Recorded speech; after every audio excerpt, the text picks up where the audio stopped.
ਸੰਗਤ ਨੂੰ ਵਾਹਿਗੁਰੂ ਜੀ ਕਾ ਖਾਲਸਾ ਵਾਹਿਗੁਰੂ ਜੀ ਕੀ ਫਤਿਹ।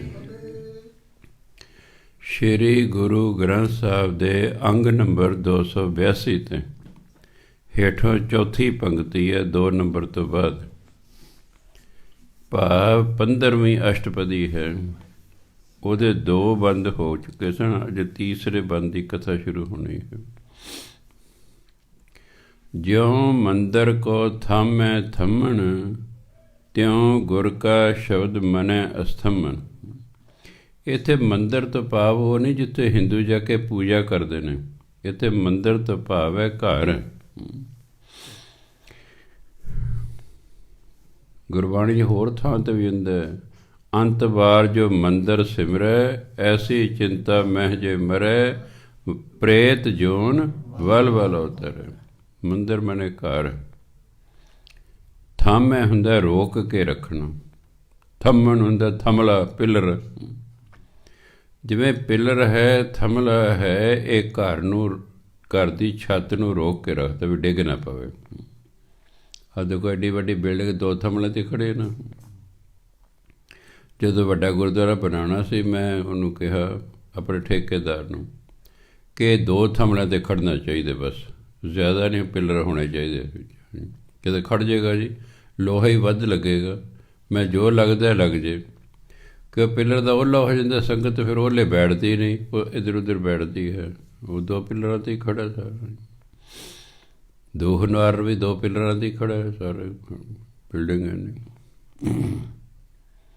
ਅਤੇ ਜੇ ਤੁਸੀਂ ਉੱਥੇ ਮੰਜੀ ਸਾਹਿਬ ਜਾਓ ਅੰਮ੍ਰਿਤਸਰ, ਉਹ ਬਿਨਾਂ ਥਮਲੇ ਤੋਂ ਹੀ। ਰੂਸ ਦਾ ਸੀ ਉਹ ਕਾਰੀਗਰ, ਇੰਜੀਨੀਅਰ ਰੂਸ ਦਾ ਸੀ ਜਿਹੜਾ ਆਇਆ ਸੀ। ਉਹਨੇ ਫਿਰ ਉਹਦੀ ਦੇਖ ਰੇਖ 'ਚ ਮੰਜੀ ਸਾਹਿਬ ਬਣਿਆ ਸੀ ਜੀ। ਕੋਈ ਵਿੱਚ ਪਿੱਲਰ ਹੀ ਕੋਈ ਨਹੀਂ, ਬਿਨਾਂ ਪਿੱਲਰਾਂ ਤੋਂ। ਸੋ ਟੈਕਨੀਕ ਹੁੰਦੀ ਹੈ। ਇਸ ਤਰ੍ਹਾਂ ਕਹਿੰਦੇ ਜਿਵੇਂ ਥਮਲਾ ਹੈ, ਇਹ ਘਰ ਨੂੰ ਰੋਕ ਕੇ ਰੱਖਦਾ ਹੈ, ਡਿੱਗਣ ਨਹੀਂ ਦਿੰਦਾ ਹੈ। ਤਿਉਂ ਗੁਰ ਕਾ ਸ਼ਬਦ ਮਨੈ ਅਸਥੰਮਣ। ਇਸ ਤਰ੍ਹਾਂ ਗੁਰੂ ਦਾ ਜਿਹੜਾ ਸ਼ਬਦ ਹੈ, ਮਨ ਨੂੰ ਆਸਰਾ ਦਿੰਦਾ ਹੈ, ਮਨ ਡੋਲਣ ਨਹੀਂ ਦਿੰਦਾ। ਆਪਾਂ ਬਾਣੀ ਪੜ੍ਹਦੇ ਹਾਂ, ਨਾਮ ਜਪਦੇ ਹਾਂ, ਮਨ ਅਡੋਲ ਹੁੰਦਾ ਹੈ। ਸੋ ਗੁਰੂ ਦਾ ਜਿਹੜਾ ਸ਼ਬਦ ਹੈ, ਗੁਰੂ ਦਾ ਜਿਹੜਾ ਗੁਰਮੰਤਰ ਹੈ, ਗੁਰੂ ਦੀ ਜਿਹੜੀ ਬਾਣੀ ਹੈ, ਯਾਦ ਰੱਖਣਾ ਸ਼ਬਦ ਦੇ ਵਿੱਚ 2 ਚੀਜ਼ਾਂ ਹੁੰਦੀਆਂ, ਇੱਕ ਬਾਣੀ, ਇੱਕ ਗੁਰਮੰਤਰ। ਸੋ ਗੁਰੂ ਦਾ ਦਿੱਤਾ ਹੋਇਆ ਗੁਰਮੰਤਰ ਅਤੇ ਬਾਣੀ ਜਿਹੜੀ ਹੈ, ਇਹ ਮਨ ਨੂੰ ਅਡੋਲ ਰੱਖਦੀ ਹੈ, ਡੋਲਣ ਨਹੀਂ ਦਿੰਦੀ ਹੈ। ਜਿਉਂ ਪਾਖਾਨ ਨਾਵ ਚੜ੍ਹ ਤਰੈ। ਹਿੰਦੀ ਦਾ ਸ਼ਬਦ ਹੈ ਪਾਸ਼ਾਣ। ਪਾਸ਼ਾਣ ਹੁੰਦਾ ਪੱਥਰ, ਉਸ ਤੋਂ ਗੁਰਬਾਣੀ 'ਚ ਬਣਿਆ ਪਾਖਾਨ, ਪੱਥਰ। ਨਾਵ ਵੀ ਹਿੰਦੀ ਦਾ ਸ਼ਬਦ ਹੈ, ਜਿਹਨੂੰ ਪੰਜਾਬੀ 'ਚ ਕਹਿੰਦੇ ਨੇ ਕਿਸ਼ਤੀ। ਜਿਉਂ ਪਾਖਾਨ ਨਾਵ ਚੜ੍ਹ ਤਰੈ। ਆਪ ਜੀ ਨੂੰ ਪਤਾ ਵੀ ਪੱਥਰ ਨੂੰ ਪਾਣੀ 'ਚ ਰੱਖੀਏ, ਪਾਣੀ ਡੁੱਬ ਜਾਂਦਾ ਉਹ, ਪਰ ਜੇ ਉਹਨੂੰ ਕਿਸ਼ਤੀ ਦੇ ਵਿੱਚ ਰੱਖਦੀ ਹੈ ਤਾਂ ਕਿਸ਼ਤੀ ਉਹਨੂੰ ਪਾਰ ਲੈ ਜਾਂਦੀ ਹੈ। ਇਸ ਤਰ੍ਹਾਂ ਜਿਵੇਂ ਪੱਥਰ ਕਿਸ਼ਤੀ 'ਚ ਚੜ੍ਹ ਕੇ ਤਰ ਜਾਂਦਾ ਹੈ, ਪ੍ਰਾਣੀ ਗੁਰ ਚਰਨ ਲਗਤ ਨਿਸਤਰੈ। ਇਸ ਤਰ੍ਹਾਂ ਜਿਹੜਾ ਮਨੁੱਖ ਹੈ, ਇਹ ਗੁਰੂ ਦੇ ਚਰਨਾਂ ਲੱਗ ਕੇ ਹੀ ਇਹਦਾ ਪਾਰ ਉਤਾਰਾ ਹੁੰਦਾ ਹੈ। ਨਹੀਂ ਤਾਂ ਫਿਰ ਜੰਮਣ ਮਰਨ ਦੇ ਚੱਕਰ 'ਚ ਪਿਆ ਰਹਿੰਦਾ ਹੈ। ਜੰਮਣ ਮਰਨ ਦੇ ਚੱਕਰ ਤੋਂ ਰਹਿਤ ਹੋ ਜਾਣਾ ਹੀ ਨਿਸਤਰੈ ਹੈ, ਪਾਰ ਉਤਾਰਾ ਹੈ। ਹੋਰ ਆਪਣੇ ਕੋਈ ਸਮੁੰਦਰ ਜਾਂ ਦਰਿਆ 'ਚ ਤਾਂ ਪਾਰ ਹੋਣਾ ਨਹੀਂ ਹੈਗਾ। ਸਾਡਾ ਨਿਸਤਾਰਾ ਕਾਹਦੇ ਨਾਲ ਹੋਣਾ? ਗੁਰੂ ਦੇ ਚਰਨਾਂ ਨਾਲ ਲੱਗ ਕੇ, ਗੁਰੂ ਦੀ ਬਾਣੀ ਪੜ੍ਹ ਕੇ, ਨਾਮ ਜਪ ਕੇ, ਫਿਰ ਸਾਡਾ ਪਾਰ ਉਤਾਰਾ ਹੋਣਾ। ਲੋਕ ਬਾਣੀ ਪੜ੍ਹਦੇ ਨਹੀਂ, ਨਾਮ ਜਪਦੇ ਨਹੀਂ, ਭਟਕਦੇ ਰਹਿੰਦੇ ਹਨ। ਜੀ ਮਨ ਨਹੀਂ ਟਿਕਦਾ, ਮਨ ਬੜਾ ਭਟਕਦਾ ਹੈ ਜੀ। ਮੈਂ ਭਾਈ ਤੁਸੀਂ ਬਾਣੀ ਨਹੀਂ ਪੜ੍ਹਦੇ, ਨਾਮ ਨਹੀਂ ਜਪਦੇ, ਮਨ ਕਿਵੇਂ ਟਿਕੇ?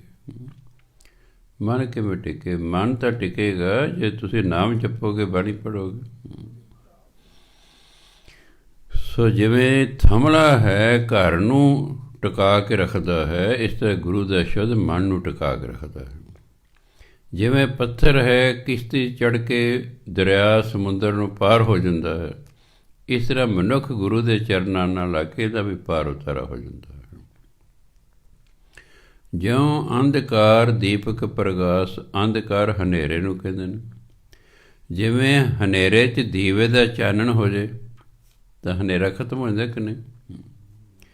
ਗੁਰਦਰਸ਼ਨ ਦੇਖ ਮਨ ਹੋਏ ਵਿਗਾਸ, ਇਸੇ ਤਰ੍ਹਾਂ ਗੁਰੂ ਦੇ ਦਰਸ਼ਨ ਕਰਕੇ ਮਨ ਖਿੜ ਉੱਠਦਾ ਹੈ। ਮਨ ਉਦਾਸ ਹੈ, ਗੁਰੂ ਦੇ ਦਰਸ਼ਨ ਕਰਕੇ ਖਿੜ ਉੱਠਦਾ ਹੈ। ਨਹੀਂ ਤਾਂ ਗੁਰਦੁਆਰੇ ਕੋਈ ਜਾਵੇ ਹੀ ਨਾ। ਗੁਰਦੁਆਰੇ ਆਪਾਂ ਜਾਂਦੇ ਹੀ ਹਾਂ, ਆਪਣੇ ਦੁੱਖ, ਮਨ ਉਦਾਸ ਹੈ, ਕੋਈ ਨਾ ਕੋਈ ਦੁੱਖ ਤਕਲੀਫ ਹੈ ਨਾ। ਗੁਰੂ ਦੇ ਦਰ 'ਤੇ ਜਾਂਦੇ, ਬੇਨਤੀਆਂ ਕਰਦੇ, ਦੁੱਖ ਤਕਲੀਫ ਦੂਰ ਹੋ ਜਾਂਦੇ, ਮਨ ਖਿੜ ਉੱਠਦਾ ਹੈ। ਇਸ ਤਰ੍ਹਾਂ ਹੀ ਕਹਿੰਦੇ ਦੀਵੇ ਦੀ ਉਦਾਹਰਨ ਦਿੱਤੀ ਵੀ ਜਿਵੇਂ ਦੀਵਾ ਹਨੇਰੇ 'ਚ ਚਾਨਣ ਕਰਦਾ ਹੈ, ਇਸ ਤਰ੍ਹਾਂ ਗੁਰੂ ਦੇ ਜਿਹੜੇ ਦਰਸ਼ਨ ਨੇ ਇਹ ਮਨ ਦੇ ਵਿੱਚ ਖੇੜਾ ਖੁਸ਼ੀ ਪੈਦਾ ਕਰਦੇ ਹਨ, ਉਦਾਸੀ ਖਤਮ ਹੋ ਜਾਂਦੀ ਹੈ। ਦੀਵੇ ਦਾ ਚਾਨਣ ਹੋਣ ਨਾਲ ਹਨੇਰਾ ਖਤਮ ਹੋ ਜਾਂਦਾ ਹੈ। ਗੁਰੂ ਦੇ ਦਰਸ਼ਨ ਕਰਕੇ ਮਨ ਦੀ ਉਦਾਸੀ ਉਹ ਖਤਮ ਹੋ ਜਾਂਦੀ ਹੈ, ਖਿੜ ਉੱਠਦਾ ਮਨ। ਜਿਉਂ ਮਹਾਂ ਉਦਿਆਨ ਮਹਿ ਮਾਰਗ ਭਾਵੈ, ਤਿਉਂ ਸਾਧੂ ਸੰਗ ਮਿਲ ਜੋਤ ਪ੍ਰਗਟਾਵੇ। ਉਦਿਆਨ ਹਿੰਦੀ ਦਾ ਸ਼ਬਦ ਹੈ ਜੰਗਲ। ਮਹਾਂ ਉਦਿਆਨ ਬਹੁਤ ਵੱਡੇ ਜੰਗਲ 'ਚ, ਜਿਵੇਂ ਕਿ ਬਹੁਤ ਵੱਡੇ ਜੰਗਲ 'ਚ ਕਿਸੇ ਨੂੰ ਰਾਹ ਲੱਭ ਜੇ, ਕਿਉਂਕਿ ਜੰਗਲ 'ਚ ਬੰਦਾ ਉਲਝ ਜਾਂਦਾ ਹੈ।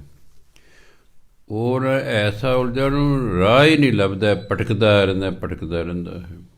ਅਤੇ ਕਹਿੰਦਾ ਵੱਡੇ ਸਾਰੇ ਜੰਗਲ 'ਚ ਜੇ ਕਿਸੇ ਨੂੰ ਰਾਹ ਲੱਭ ਜੇ, ਕਿੰਨੀ ਖੁਸ਼ੀ ਹੁੰਦੀ ਸੀ, ਸ਼ੁਕਰ ਹੈ ਰਾਹ ਲੱਭਿਆ, ਮੈਂ ਆਪਣੀ ਮੰਜ਼ਿਲ 'ਤੇ ਪਹੁੰਚਾਂਗਾ। ਤਿਉਂ ਸਾਧੂ ਸੰਗ ਮਿਲ ਜੋਤ ਪ੍ਰਗਟਾਵੇ।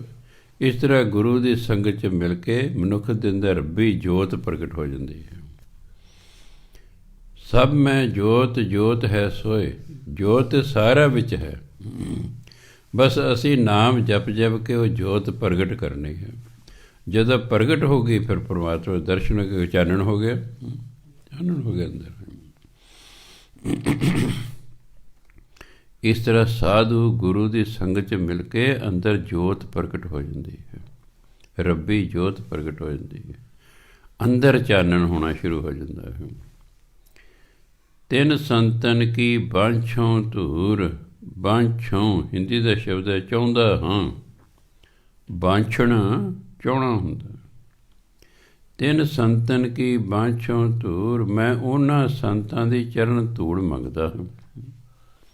ਨਾਨਕ ਕੀ ਹਰ ਲੋਚਾ ਪੂਰ, ਲੋਚਾ ਦੀ ਇੱਛਾ, ਹੇ ਪਰਮਾਤਮਾ ਮੇਰੀ ਇੱਛਾ ਪੂਰੀ ਕਰੋ। ਮੈਂ ਸੰਤਾਂ ਦੀ ਚਰਨ ਧੂੜ ਮੰਗਦਾ, ਮੈਨੂੰ ਸੰਤਾਂ ਦੀ ਚਰਨ ਧੂੜ ਬਖਸ਼ਿਸ਼ ਕਰੋ। ਅਤੇ ਸੰਤਾਂ ਦੀ ਚਰਨ ਧੂੜ ਕੀ ਹੁੰਦੇ? ਨਿਮਰਤਾ ਸਹਿਤ ਸਾਧੂ ਦੀ ਸੰਗਤ ਕਰਨਾ, ਇਹ ਉਹਦੇ ਚਰਨ ਧੂੜ ਹੈ। ਹੋਰ ਇਹ ਨਹੀਂ ਕਿ ਉਹਨਾਂ ਨੇ ਕਿਹਾ ਪੈਰੋਂ ਨਾ ਕਰੋ ਜੀ ਅਤੇ ਉਹਨੂੰ ਪੂੰਝਣ ਲੱਗ ਜਾਓ। ਉਹਨਾਂ ਕੋਲ ਅੱਜ ਕੱਲ੍ਹ ਮਿੱਟੀ ਲੱਗੀ ਹੁੰਦੀ ਹੈ। ਪੁਰਾਣੇ ਸਾਧੂ ਤਾਂ ਪੈਦਲ ਚੱਲਦੇ ਸਨ, ਮਿੱਟੀ ਮੰਨ ਵੀ ਲਈ। ਹੁਣ ਤਾਂ ਏਅਰ ਕੰਡੀਸ਼ਨਡ ਕਾਰਾਂ 'ਚ ਹੁੰਦਾ, ਜਰਾਬਾਂ ਪਾਈ ਜਾਂਦੇ, ਮਿੱਟੀ ਉੱਥੇ ਕਿੱਥੇ ਅਤੇ ਕਿਹੜੀ ਧੂੜ ਲੱਭੋਗੇ ਉੱਥੋਂ। ਸੋ ਸ਼ਬਦੀ ਅਰਥ, ਕਵਿਤਾ ਦੇ ਸ਼ਬਦੀ ਅਰਥ ਹੋਰ ਹੁੰਦੇ ਨੇ, ਭਾਵ ਅਰਥ ਹੋਰ ਹੁੰਦੇ ਨੇ। ਇਹ ਕਿਉਂਕਿ ਕਵਿਤਾ ਹੈ ਬਾਣੀ, ਇਸ ਲਈ ਦਾ ਭਾਵ ਅਰਥ ਨਾਲ ਸਮਝਾਉਣਾ ਪੈਂਦਾ ਹੈ ਕਿ ਸੰਤਾਂ ਦੀ ਚਰਨ ਧੂੜ ਹੁੰਦੀ ਕੀ ਹੈ। ਨਿਮਰਤਾ ਸਹਿਤ ਸੰਤਾਂ ਦੀ ਸੰਗਤ ਕਰਨਾ ਹੀ ਉਹਨਾਂ ਦੀ ਚਰਨ ਧੂੜ ਹੈ। ਕਹਿੰਦੇ ਇਹ ਮੈਨੂੰ ਦਿਓ, ਇਹ ਮੇਰੀ ਇੱਛਾ ਮੇਰੀ ਲੋਚਾ ਪੂਰੀ ਕਰੋ। ਮਨ ਮੂਰਖ ਕਾਹੇ ਬਿਲ ਲਾਈਐ, ਪੁਰਬ ਲਿਖੇਗਾ ਲਿਖਿਆ ਪਾਈਐ। ਹੇ ਮੂਰਖ ਮਨਾ ਕਿਉਂ ਰੋਂਦਾ ਪਿੱਟਦਾ, ਬਿਲ ਲਾਉਣ ਦਾ ਵਿਲਕਣਾ। ਹਾਏ ਓਏ ਗਰੀਬੀ ਹੈ, ਹਾਏ ਓਏ ਬਿਮਾਰੀ ਲੱਗ ਗਈ ਹੈ, ਹਾਏ ਓਏ ਦੁੱਖ ਹੈ। ਕਹਿੰਦੇ ਮਿਲਣਾ ਤਾਂ ਉਹੀ ਹੈ ਜੋ ਤੂੰ ਪਹਿਲਾਂ ਲਿਖਾ ਕੇ ਲੈ, ਪੁਰਬ ਲਿਖੇਗਾ ਲਿਖਿਆ ਪਾਈ। ਜੋ ਤੂੰ ਲਿਖਾ ਕੇ ਲੈ ਨਾ ਪਹਿਲਾਂ ਉਹੀ ਮਿਲਣਾ। ਜੋ ਤੂੰ ਕਰਮ ਕੀਤੇ ਉਹ ਤੇਰੀ ਬਣ ਗਈ ਕਿਸਮਤ, ਅਤੇ ਪਰਮਾਤਮਾ ਨੇ ਜਦੋਂ ਪੈਦਾ ਹੋਇਆ ਤੇਰੀ ਕਿਸਮਤ ਨਾਲ ਹੀ ਲਿਖਦੀ ਹੈ। ਹੁਣ ਉਹੀ ਮਿਲਣਾ ਜੋ ਲਿਖਿਆ ਹੋਇਆ। ਰੋਈ ਜਾ ਪਿੱਟੀ ਜਾ। ਹੇ ਮੂਰਖ ਮਨਾ ਕਿਉਂ ਰੋਂਦਾ ਪਿੜਦਾ ਹੈ, ਜੋ ਲਿਖਿਆ ਹੋਇਆ ਉਹੀ ਮਿਲਣਾ ਹੈ। ਹੁਣ ਕੀਤਾ ਕੀ ਜਾਏ, ਬਦਕਿਸਮਤੀ ਲਿਖੀ ਗਈ। ਗਰੀਬੀ ਲਿਖੀ ਗਈ, ਦੁੱਖ ਲਿਖੇ ਗਏ ਕਿ ਜਿਹੋ ਜਿਹੇ ਅਸੀਂ ਕਰਮ ਕੀਤੇ। ਬਾਣੀ ਕਹਿੰਦੇ, ਪਰਮਾਤਮਾ ਕਹਿੰਦਾ ਦੇਖੋ ਮੇਰੇ ਤੇ ਪੱਕੇ ਅਸੂਲ ਨੇ, ਮੈਂ ਤਾਂ ਤੁਹਾਡੀ ਕਿਸਮਤ ਲਿਖਤੀ, ਹੁਣ ਮੈਂ ਤਾਂ ਬਦਲਣੀ ਨਹੀਂ। ਲੇਖ ਨਾ ਮਿਟਹੀ ਹੈ ਸਖੀ ਜੋ ਲਿਖਿਆ ਕਰਤਾਰ। ਰੋਣ ਪਿੱਟਣ ਨਾਲ ਕਿਸਮਤ ਨਹੀਂ ਬਦਲਣੀ। ਜਿੰਨਾ ਮਰਜ਼ੀ ਰੋ ਲਓ, ਪਿੱਟ ਲਓ, ਜੋ ਮਰਜ਼ੀ ਭੱਜ ਨੱਠ ਕਰ ਲਓ, ਜੋ ਮਰਜ਼ੀ ਭੱਜ ਕਰਨਾ, ਇਹ ਬਦਲੇਗੀ ਹੁਣ ਕਿਵੇਂ? ਪਰਮਾਤਮਾ ਕਹਿੰਦਾ ਮੈਂ ਸੰਸਾਰ 'ਤੇ ਸਾਧੂ ਅਤੇ ਗੁਰੂ ਭੇਜ ਰਿਹਾ, ਮੈਂ ਇਹਨਾਂ ਨੂੰ ਅਧਿਕਾਰ ਦਿੱਤਾ ਹੋਇਆ, ਇਹ ਮੇਰੀ ਲਿਖਤ ਨੂੰ ਬਦਲ ਸਕਦੇ ਹਨ। ਇਸ ਲਈ ਜੇ ਤੁਸੀਂ ਆਪਣੀ ਕਿਸਮਤ ਨਾਲ ਸੰਤੁਸ਼ਟ ਨਹੀਂ ਤਾਂ ਕਿਸੇ ਪਹੁੰਚੇ ਹੋਏ ਸਾਧੂ ਕੋਲੇ ਜਾਓ ਜਾਂ ਗੁਰੂ ਕੋਲੇ ਜਾਓ, ਉਹ ਤੁਹਾਡੀ ਕਿਸਮਤ ਬਦਲ ਦੇਵੇਗਾ। ਹੁਣ ਸਾਡਾ ਗੁਰੂ ਬਾਣੀ ਹੈ। ਸਾਧੂ ਦਾ ਕਈ ਵਾਰੀ ਪਤਾ ਨਹੀਂ ਹੁੰਦਾ ਕਿ ਵਾਕਈ ਸਾਧੂ ਹੈ ਕਿ ਸਾਧੂ ਵਾਲਾ ਭੇਸ ਧਾਰਿਆ ਹੋਇਆ ਹੈ, ਠੀਕ ਹੈ। ਉਹ ਲੱਭਣਾ ਮੁਸ਼ਕਿਲ ਹੁੰਦਾ ਹੈ। ਸਾਡੇ ਕੋਲ ਤਾਂ ਗੁਰੂ ਹੈ ਜੋ ਕਿ ਸਾਧੂਆਂ ਦਾ ਸਾਧੂ ਹੈ, ਅਤੇ ਗੁਰੂ ਕੀ ਹੈ? ਸਾਡੀ ਬਾਣੀ। ਇਸ ਲਈ ਬਾਣੀ ਪੜ੍ਹੋ, ਬਾਣੀ ਪੜ੍ਹਦੇ ਰਹੋ, ਪੜ੍ਹਦੇ ਰਹੋ, ਪੜ੍ਹਦੇ ਰਹੋ, ਤੁਹਾਡੀ ਕਿਸਮਤ ਬਦਲਣੀ ਸ਼ੁਰੂ ਹੋ ਜਾਏਗੀ। ਬੈਡ ਲੱਕ ਤੋਂ ਗੁੱਡ ਹੋ ਜਾਏਗੀ, ਗੁੱਡ ਤੋਂ ਬੈਟਰ ਹੋ ਜਾਏਗੀ, ਬੈਟਰ ਤੋਂ ਬੈਸਟ ਹੋ ਜਾਏਗੀ। ਹੋਰ ਕੋਈ ਢੰਗ ਤਰੀਕਾ ਨਹੀਂ। ਜਿੰਨਾ ਮਰਜ਼ੀ ਰੋ ਪਿੱਟ ਲਓ, ਨਹੀਂ ਨਾ, ਜਿੰਨਾ ਮਰਜ਼ੀ ਰੋਈ ਪਿੱਟੀ ਜਾਓ, ਗਿਲੇ ਕਰੀ ਜਾਓ, ਇਹ ਸਰਕਾਰ ਐਂ ਕਰਦੀ ਹੈ ਜੀ, ਇਹ ਸਿਸਟਮ ਹੀ ਖਰਾਬ ਹੈ ਜੀ, ਇਹ ਫਲਾਣਾ ਹੈ ਜੀ, ਨਾ, ਜੋ ਮਰਜ਼ੀ ਪੈ ਕਰੋ, ਜੋ ਲਿਖਾ ਕੇ ਲਿਆਓ ਉਹੀ ਮਿਲਣਾ ਹੈ। ਵੱਧ ਚਾਹੀਦਾ ਫਿਰ ਭਜਨ ਬੰਦਗੀ ਕਰ ਲਓ ਬਸ। ਕਿਉਂਕਿ ਜੇ ਬਾਣੀ ਕਿਸਮਤ ਹੀ ਨਾ ਬਦਲੇ ਤਾਂ ਫਿਰ ਬਾਣੀ ਪੜ੍ਹਨ ਦਾ ਫਾਇਦਾ ਵੀ ਕਿਆ ਹੈ? ਅਤੇ ਜੇ ਗੁਰੂ ਨੇ ਸਾਡੀ ਕਿਸਮਤ ਹੀ ਨਹੀਂ ਬਦਲਣੀ ਤਾਂ ਉਹਦੇ ਅੱਗੇ ਨੱਕ ਰਗੜਨ ਦੀ ਕੀ ਲੋੜ ਹੈ? ਰੋਜ਼ ਮੱਥੇ ਟੇਕਣ ਦੀ ਕੀ ਲੋੜ ਹੈ? ਗੁਰੂ ਕੋਲ ਅਸੀਂ ਜਾਂਦੇ ਹੀ ਇਸੇ ਲਈ ਕਿ ਇਹ ਸੱਚੇ ਪਾਤਸ਼ਾਹ ਪਰਮਾਤਮਾ ਤੋਂ ਜੋ ਲਿਖਦਾ ਲਿਖਦਾ, ਹੁਣ ਤੂੰ ਕਿਰਪਾ ਕਰ, ਤੂੰ ਕਿਰਪਾ ਕਰ ਸਾਡੇ 'ਤੇ, ਮੇਰੀ ਕਿਸਮਤ ਬਦਲ, ਮੇਰੀ ਬਦਕਿਸਮਤੀ ਹਟਾ, ਮੇਰੀ ਗਰੀਬੀ ਦੂਰ ਕਰ। ਅਤੇ ਅੱਗੋਂ ਕਹਿੰਦਾ ਬਾਣੀ ਪੜ੍ਹਿਆ ਕਰ, ਸਤਸੰਗ ਕਰਿਆ ਕਰ, ਬਾਣੀ ਪੜ੍ਹ, ਨਾਮ ਜਪ, ਬਾਣੀ ਪੜ੍ਹੋ, ਨਾਮ ਜਪੋ, ਹੌਲੀ ਹੌਲੀ ਕਿਸਮਤ ਬਦਲਣੀ ਸ਼ੁਰੂ ਹੋ ਜਾਵੇਗੀ। ਰੋਣ ਪਿੱਟਣ ਨਾਲ ਕੋਈ ਗੱਲ ਨਹੀਂ ਬਣਦੀ ਹੈਗੀ। ਦੁਖ ਸੁਖ ਪ੍ਰਭ ਦੇਵਨਹਾਰ, ਅਵਰ ਤਿਆਗ ਤੂੰ ਤਿਸੈ ਚਿਤਾਰ। ਕਹਿੰਦੇ ਦੁੱਖ ਸੁੱਖ ਤੇ ਪਰਮਾਤਮਾ ਦੇਣ ਵਾਲਾ ਹੈ। ਆਪਾਂ ਦੂਜਿਆਂ 'ਤੇ ਦੋਸ਼ ਲਾਉਣੇ ਰਹਿਣ, ਇਹਨੇ ਮੇਰੇ ਨਾਲ ਐਂ ਕੀਤਾ, ਇਹਨੇ ਮੇਰੇ ਨਾਲ ਐਂ ਕੀਤਾ, ਕਿ ਨਹੀਂ, ਦੁੱਖ ਸੁੱਖ ਦੇਣ ਵਾਲਾ ਤੇ ਪਰਮਾਤਮਾ ਹੈ, ਉਹਨੇ ਦੁੱਖ ਸੁੱਖ ਲਿਖਣ ਵਾਲਾ ਹੈ ਉਹ। ਤੁਸੀਂ ਕਹੋ ਪਰਮਾਤਮਾ ਚੰਗਾ, ਦੁੱਖ ਵੀ ਦਿੰਦਾ, ਉਹ ਕਦਾ ਪਰਮਾਤਮਾ ਹੋਇਆ? ਜਿਹੜਾ ਸਾਨੂੰ ਦੁੱਖ ਦੇਵੇ ਫਿਰ ਵਧੀਆ ਦੇ ਨਾ ਹੋਇਆ। ਪਰ ਨਹੀਂ, ਮਨੁੱਖ ਗਿਲਾ ਕਰਦਾ ਹੈ, ਉਹਨੂੰ ਨਹੀਂ ਪਤਾ ਵੀ ਪਰਮਾਤਮਾ ਨੇ ਲਿਖਿਆ ਦੁੱਖ ਤੇ ਤੂੰ ਆਪ ਬੀਜੇ ਸਨ, ਕੰਡੇ ਆਪ ਬੀਜੇ ਸਨ, ਤੂੰ ਫਿਰ ਕੰਡੇ ਹੀ ਹੋਣੇ ਨੇ। ਬੋਏ ਪੇੜ ਬਬੂਲ ਕੇ ਆਮ ਕਹਾਂ ਤੇ ਖਾਏ। ਬਬੂਲ ਹਿੰਦੀ ਦਾ ਸ਼ਬਦ ਹੈ ਕਿੱਕਰ।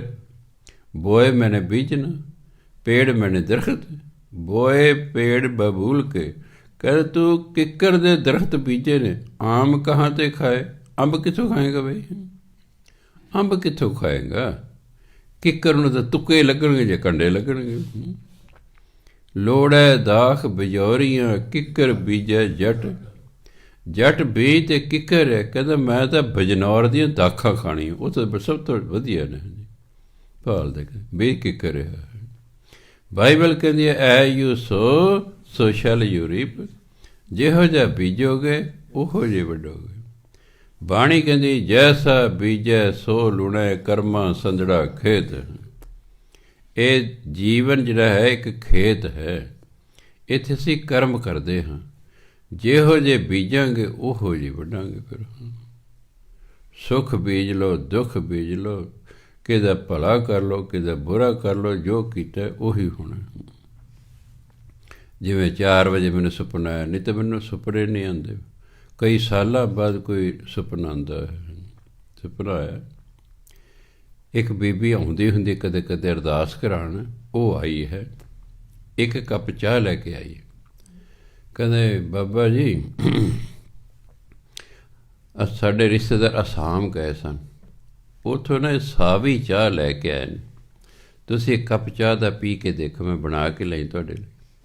ਮੈਂ ਦੇਖਿਆ ਵੀ ਰੰਗ ਤਾਂ ਉਹੋ ਜਿਹਾ ਹੀ ਹੈ, ਗ੍ਰੀਨ ਟੀ ਵਾਲਾ ਰੰਗ ਹੈ। ਚਲੋ ਮੈਂ ਕਿਹਾ ਭਈ ਆਉਂਦੀ ਰਹਿੰਦੀ ਹੈ, ਮੈਂ ਉਹ ਚਾਹ ਪੀ ਲਈ। ਜਦ ਮੈਂ ਚਾਹ ਪੀ ਲਈ, ਕਹਿੰਦੀ ਬਾਬਾ ਜੀ ਮੈਨੂੰ 5 ਲੱਖ ਰੁਪਏ ਦਿੱਤਾ ਸੀ ਵੀ ਇਹ ਚਾਹ ਬਾਬੇ ਨੂੰ ਪਿਲਾਇਆ, ਕਦੇ ਇਹ 'ਚ ਉਹਨਾਂ ਨੇ ਜ਼ਹਿਰ ਪਾਈ ਹੋਈ ਹੈ। ਮੈਂ ਕੋਈ ਨਾ ਬੀਬਾ, ਮੈਂ ਬਥੇਰੀ ਭੋਗ ਲਈ ਹੈ, ਜੋ ਰਿਸ਼ਤੇਦਾਰਾਂ ਦਾ ਮੈਂ ਫਾਇਦਾ ਕਰਨਾ ਸੀ ਮੈਂ ਕਰਤਾ, ਵਸੀਅਤ ਮੈਂ ਕਰ ਲਈ ਹੈ, ਚਲੋ ਜੇ ਐਂ ਹੀ ਲਿਖੀ ਹੈ ਐਂ ਹੀ ਸਹੀ। ਅਤੇ ਮੈਂ ਆਪਣਾ ਉਹ ਚਲੀ ਗਈ ਸੁਪਨੇ 'ਚ, ਅਤੇ ਮੈਂ ਲੇਟ ਗਿਆ। ਸਵੇਰੇ 6 ਵਜੇ ਚੰਗਾ ਭਲਾ ਉੱਠਿਆ, ਨਹਾਤਾ ਧੋਤਾ। ਮੈਂ ਸੋਚਿਆ ਵੀ ਉਹ ਕੋਈ ਬਹੁਤ ਵੱਡੀ ਦੁਰਘਟਨਾ ਗੁਰੂ ਮਹਾਰਾਜ ਨੇ ਸੁਪਨੇ 'ਚ ਟਾਲਤੀ ਹੈ। ਹਾਂ, ਕੁਛ ਹੋਣਾ ਸੀ ਜਿਸ ਨਾਲ ਜਾਣ ਨੂੰ ਖਤਰਾ ਸੀ, ਗੁਰੂ ਮਹਾਰਾਜ ਨੇ ਭਜਨ ਬੰਦਗੀ ਕਰਨ ਕਰਕੇ ਸੁਪਨੇ 'ਚ ਟਾਲਤੀ। ਲੈ ਭਾਈ ਤੇਰਾ ਸੁਪਨੇ 'ਚ ਲਗਾ ਦਿੰਦੇ ਹਾਂ। ਮੈਂ ਉਹਨੂੰ ਫੜਿਆ ਨਹੀਂ ਤੁਹਾਨੂੰ ਵੀ ਹਾਂ ਤੂੰ ਮੈਨੂੰ ਜ਼ਹਿਰ ਪਿਲਾ ਕੇ ਗਈ, ਚੰਗੀ ਹੈ ਤੂੰ ਇੱਥੇ ਅਰਦਾਸਾਂ ਕਰਾਉਣੇ ਤੇ ਹੈ ਨਾ।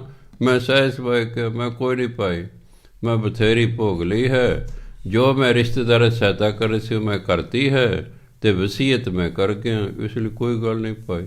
ਉਹ ਆਪਾਂ ਜੇ ਉਹਨੇ ਮੈਨੂੰ ਮਾਰ ਨਹੀਂ ਤਾਂ ਫਿਰ ਮਾਰ ਲੈਣ। ਹੋ ਅਤੇ ਇੰਨਾ ਸੁਣ ਕੇ ਚਲੇ ਗਏ।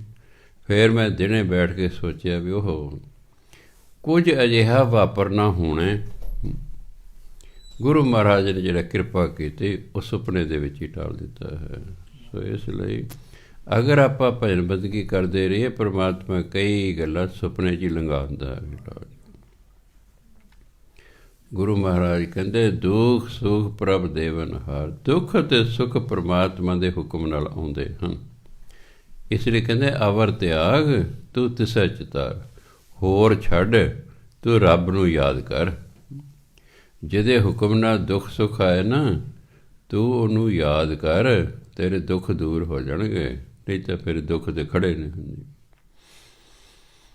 ਚਿਤਾਰ ਹੁੰਦਾ ਯਾਦ ਕਰਨਾ।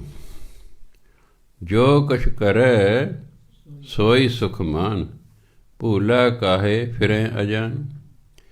ਹੇ ਅਗਿਆਨੀ ਇਨਸਾਨ, ਤੂੰ ਕਿਉਂ ਭੁੱਲਿਆ ਫਿਰਦਾ ਹੈ? ਜੋ ਪਰਮਾਤਮਾ ਕਰੇ ਉਹਨੂੰ ਠੀਕ ਸਮਝ, ਸੁਖ ਮਾਨ ਵੀ ਮੇਰੇ ਲਈ ਠੀਕ ਹੈ। ਕਹਿੰਦੇ ਕਾਹਨੂੰ ਭੁੱਲਿਆ ਭਟਕਿਆ ਫਿਰਦਾ ਹੈ? ਹੇ ਅਗਿਆਨੀ ਮਨ, ਜੋ ਪਰਮਾਤਮਾ ਕਰੇ ਉਹਨੂੰ ਸੁਖ ਮਾਨ ਵੀ ਮੇਰੇ ਲਈ ਠੀਕ ਕਰ ਰਿਹਾ, ਪਰ ਜੋ ਪਰਮਾਤਮਾ ਕਰ ਰਿਹਾ ਠੀਕ ਕਰ ਰਿਹਾ।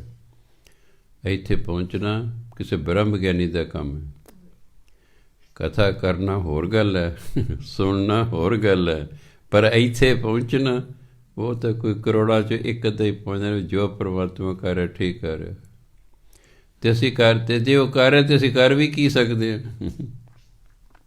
ਉਹਨੂੰ ਰੱਬ ਨੂੰ ਗਾਲਾਂ ਕੱਢੀ ਜਾਓ, ਦੋਸ਼ ਦੇਈ ਜਾਓ, ਜੋ ਮਰਜ਼ੀ ਕਰੀ ਜਾਓ, ਉਹਨੇ ਜੋ ਕਰਨਾ ਉਹਨੇ ਕਰ ਹੀ ਦੇਣਾ। ਹਾਂਜੀ, ਅਤੇ ਤਾਂ ਬਾਣੀ ਕਹਿੰਦੀ ਵੀ ਪਰਮਾਤਮਾ ਜੋ ਕਰ ਰਿਹਾ ਠੀਕ ਕਰ ਰਿਹਾ। ਠੀਕ ਹੈ, ਉਹ ਸਾਡੇ ਪੁਆਇੰਟ ਤੋਂ ਠੀਕ ਨਹੀਂ ਹੈ। ਹਰ ਬੰਦੇ ਨੇ ਆਪਣੇ ਪੁਆਇੰਟ ਤੋਂ ਸੋਚਣਾ। ਮੈਂ ਆਪਣੇ ਪੁਆਇੰਟ ਤੋਂ ਸੋਚਣਾ, ਤੁਸੀਂ ਆਪਣੇ ਪੁਆਇੰਟ ਤੋਂ ਸੋਚਣਾ। ਹਰ ਬੰਦਾ ਆਪਣੇ ਪੁਆਇੰਟ ਤੋਂ ਸੋਚਦਾ ਹੈ, ਪਰ ਧਰਮ ਕਹਿੰਦਾ ਪਰਮਾਤਮਾ ਜੋ ਕਰ ਰਿਹਾ ਨਾ ਬਸ ਠੀਕ ਕਰ ਰਿਹਾ ਹੈ।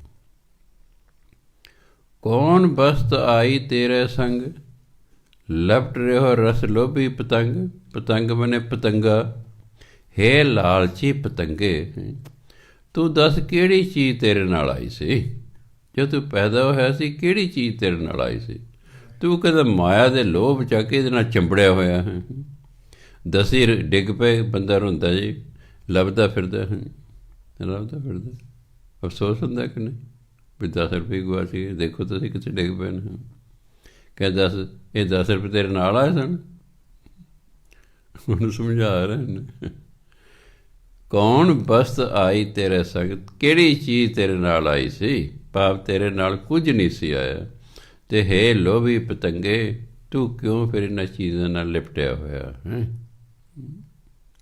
ਰਾਮ ਨਾਮ ਜਪ ਹਿਰਦੇ ਮਾਹੇ, ਪਰਮਾਤਮਾ ਦਾ ਨਾਮ ਜਪ, ਨਾਨਕ ਪਤ ਸੇਤੀ ਘਰ ਜਾਹੇ, ਤਾਂ ਤੂੰ ਇੱਜ਼ਤ ਸਹਿਤ ਆਪਣੇ ਅਸਲੀ ਘਰ 'ਚ ਜਾਏਂਗਾ, ਰੱਬ ਦੇ ਘਰ 'ਚ। ਤੂੰ ਇੱਜ਼ਤ ਸਹਿਤ ਫਿਰ ਰੱਬ ਦੇ ਘਰ ਜਾਏਂਗਾ। ਇਸੇ ਤੋਂ ਹਿਰਦੇ 'ਚ ਨਾਮ ਜਪੀ ਜਾ ਕਰ, ਮਨ ਕਰਕੇ ਨਾਮ ਜਪੀ ਜਾ, ਫਿਰ ਤੂੰ ਆਦਰ ਸਹਿਤ ਪਰਮਾਤਮਾ ਦੇ ਦਰ 'ਤੇ ਜਾਏਂਗੇ। ਸੋ ਇਸ ਲਈ ਜੇ ਅਸੀਂ ਹੋਰ ਨਹੀਂ ਕੁਛ ਕਰ ਸਕਦੇ ਤਾਂ ਆਹ ਤਾਂ ਕਰ ਹੀ ਸਕਦੇ ਹਾਂ। ਚਲੋ ਅਸੀਂ ਇੰਨਾ ਨਹੀਂ ਸਹਿਣ ਕਰ ਸਕਦੇ ਜਿੰਨਾ ਬਾਣੀ 'ਚ ਲਿਖਿਆ ਹੋਇਆ ਹੈ। ਅਜੇ ਸਾਡੀ ਅਵਸਥਾ ਨਹੀਂ ਆਈ ਕਿ ਅਸੀਂ ਘਾਟੇ ਨੂੰ ਵੀ ਖਿੜੇ ਮੱਥੇ ਸਹਿਣ ਕਰ ਲਈਏ। ਘਾਟਾ ਜਦੋਂ ਵੀ ਪੈਂਦਾ ਅਫਸੋਸ ਹੁੰਦਾ ਹੀ ਹੁੰਦਾ ਹੈ, ਕਿਉਂਕਿ ਆਪਾਂ ਸਧਾਰਨ ਜੀਵ ਹਾਂ। ਅਸੀਂ ਬ੍ਰਹਮ ਗਿਆਨ ਦੀ ਅਵਸਥਾ 'ਤੇ ਨਹੀਂ ਪਹੁੰਚੇ, ਨਾ ਅਸੀਂ ਪ੍ਰੋਫੈਸਰ ਪੂਰਨ ਸਿੰਘ ਦੀ ਅਵਸਥਾ 'ਤੇ ਪਹੁੰਚੇ ਹਾਂ। ਪ੍ਰੋਫੈਸਰ ਪੂਰਨ ਸਿੰਘ ਬਹੁਤ ਵੱਡੇ ਪੰਜਾਬੀ ਦੇ ਰਾਈਟਰ ਹੋਏ ਹਨ, ਉਹ ਇੰਗਲਿਸ਼ ਦੇ ਵੀ ਰਾਈਟਰ ਸਨ। ਉਹਨਾਂ 100 ਕਿੱਲਾ ਘਾਹ ਬੀਜਿਆ ਸੀ ਜਿਸ ਤੋਂ ਕਾਗਜ਼ ਬਣਦਾ ਹੈ, ਉਹ ਘਾਹ ਬੀਜਿਆ ਸੀ। ਚਲੋ ਵਧੀਆ ਘਾਹ ਹੈ, ਅਚਾਨਕ ਹੜ੍ਹ ਆ ਗਿਆ। ਹੜ੍ਹ ਆ ਗਿਆ, 100 ਦਾ 100 ਕਿੱਲਾ ਹੀ ਘਾਹ ਦਾ ਰੁੜ ਗਿਆ। ਅਤੇ ਕਿਸੇ ਨੇ ਆ ਕੇ ਕਿਹਾ ਪ੍ਰੋਫੈਸਰ ਸਾਹਿਬ ਬਹੁਤ ਮਾੜਾ ਹੋਇਆ। ਕਹਿੰਦੇ ਕੀ ਹੋ ਗਿਆ? ਕਹਿ ਤੁਹਾਡੇ ਸਾਰੇ ਦਾ ਸਾਰਾ ਘਾਹ ਹੀ ਰੁੜ ਗਿਆ ਹੈ। ਅਤੇ ਉਹ ਸੁਣ ਕੇ ਕਹਿੰਦੇ ਭਲਾ ਹੋਇਆ ਮੇਰਾ ਚਰਖਾ ਟੁੱਟਾ, ਜਿੰਦ ਅਜਾਬੋਂ ਛੁੱਟੀ। ਚੰਗਾ ਹੋਇਆ, ਨਿਬੜਿਆ ਕੰਮ। ਫਿਰ ਇਹੋ ਜਿਹਾ ਹੋਣਾ ਤਾਂ ਬਹੁਤ ਮੁਸ਼ਕਿਲ ਹੈ ਨਾ। ਕਿਸੇ ਜੱਟ ਦੀ 100 ਕਿੱਲਾ ਕਣਕ ਜਾਂ 100 ਕਿੱਲੇ ਚੌਲ ਮਾਰੇ ਜਾਣ, ਕਿੰਨਾ ਦੁੱਖ ਹੋਏਗਾ ਅੰਦਾਜ਼ਾ ਤੁਸੀਂ ਲਾ ਲਓ। ਪਰ ਨਹੀਂ, ਕਹਿੰਦੇ ਚਲੋ ਠੀਕ ਹੈ, ਭਲਾ ਹੋਇਆ, ਨਿਬੜਿਆ ਕੰਮ। ਕਹਿੰਦਾ ਫਿਕਰ ਮੁੱਕਿਆ, ਘਾਹ ਨੂੰ ਸਾਂਭਣ ਦਾ ਅਤੇ ਪੈਸੇ ਤਿਆਰ ਕਰਨ ਦਾ। ਸੋ ਜਾਂ ਤਾਂ ਇਸ ਅਵਸਥਾ 'ਤੇ ਬੰਦਾ ਪਹੁੰਚ ਗਿਆ, ਫਿਰ ਠੀਕ ਹੈ, ਜੋ ਕੁਛ ਕਰੇ ਸੋਈ ਸੁਖਮਾਨ, ਵੀ ਜੋ ਪਰਮਾਤਮਾ ਕਰ ਰਿਹਾ ਠੀਕ ਕਰ ਰਿਹਾ। ਪਰ ਇੱਥੇ ਉਦਾਹਰਣ ਮੈਂ ਦਿੱਤੀ ਹੈ ਵੀ ਹਰ ਬੰਦਾ ਇੱਥੇ ਅਜੇ ਨਹੀਂ ਪਹੁੰਚਿਆ ਹੋਇਆ। ਉਂਝ ਮੰਜ਼ਿਲ ਤਾਂ ਸਾਡੀ ਆਹੀ ਹੈ। ਸਿਮਰਨ ਕਰਦਿਆਂ ਕਰਦਿਆਂ, ਭਜਨ ਬੰਦਗੀ ਕਰਦਿਆਂ ਕਰਦਿਆਂ ਕਰਦਿਆਂ ਕਰਦਿਆਂ ਕਰਦਿਆਂ ਕਰਦਿਆਂ ਇਹ ਅਵਸਥਾ ਆ ਜਾਂਦੀ ਹੈ। ਫਿਰ ਉਹਦੀ ਬ੍ਰਹਮ ਗਿਆਨ ਹੋ ਜਾਂਦਾ ਹੈ, ਉਹਦੀ ਰਜ਼ਾ ਦਾ ਪਤਾ ਲੱਗ ਜਾਂਦਾ ਵੀ ਜੋ ਕਰ ਰਿਹਾ ਉਹ ਠੀਕ ਕਰ ਰਿਹਾ, ਮੈਂ ਤਾਂ ਐਵੇਂ ਕਿੰਤੂ ਪਰੰਤੂ ਕਰਦਾ ਸੀ। ਜਿਸ ਵਖਰ ਕੋ ਲੈਣ ਤੂੰ ਆਇਆ, ਰਾਮ ਨਾਮ ਸੰਤਨ ਘਰ ਪਾਇਆ। ਕਹਿੰਦਾ ਵਖਰ ਹੁੰਦਾ ਸੌਦਾ। ਜਿਸ ਸੌਦੇ ਨੂੰ ਤੂੰ ਲੈਣ ਆਇਆ ਸੀ, ਹੁਣ ਹਰ ਇੱਕ ਨੂੰ ਤਾਂ ਪਤਾ ਹੀ ਨਹੀਂ ਅਸੀਂ ਕੀ ਸੌਦਾ ਲੈਣ ਆਏ ਹਾਂ।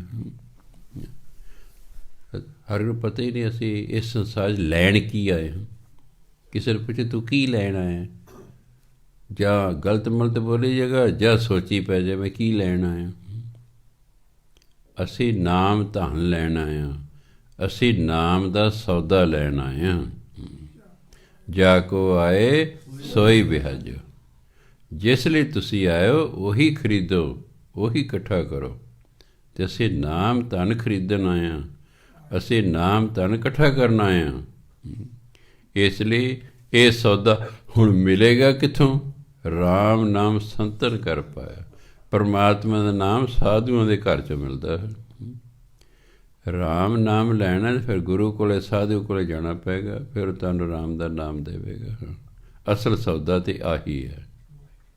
ਇਸੇ ਸੌਦੇ ਨੂੰ ਅਸੀਂ ਵਿਹਾਜਨ ਆਏ ਹਾਂ। ਅਸੀਂ ਤਾਂ ਪਰਮਾਤਮਾ ਦਾ ਨਾਮ ਜਪਣ ਐਕਚੁਅਲੀ ਆਏ ਹਾਂ।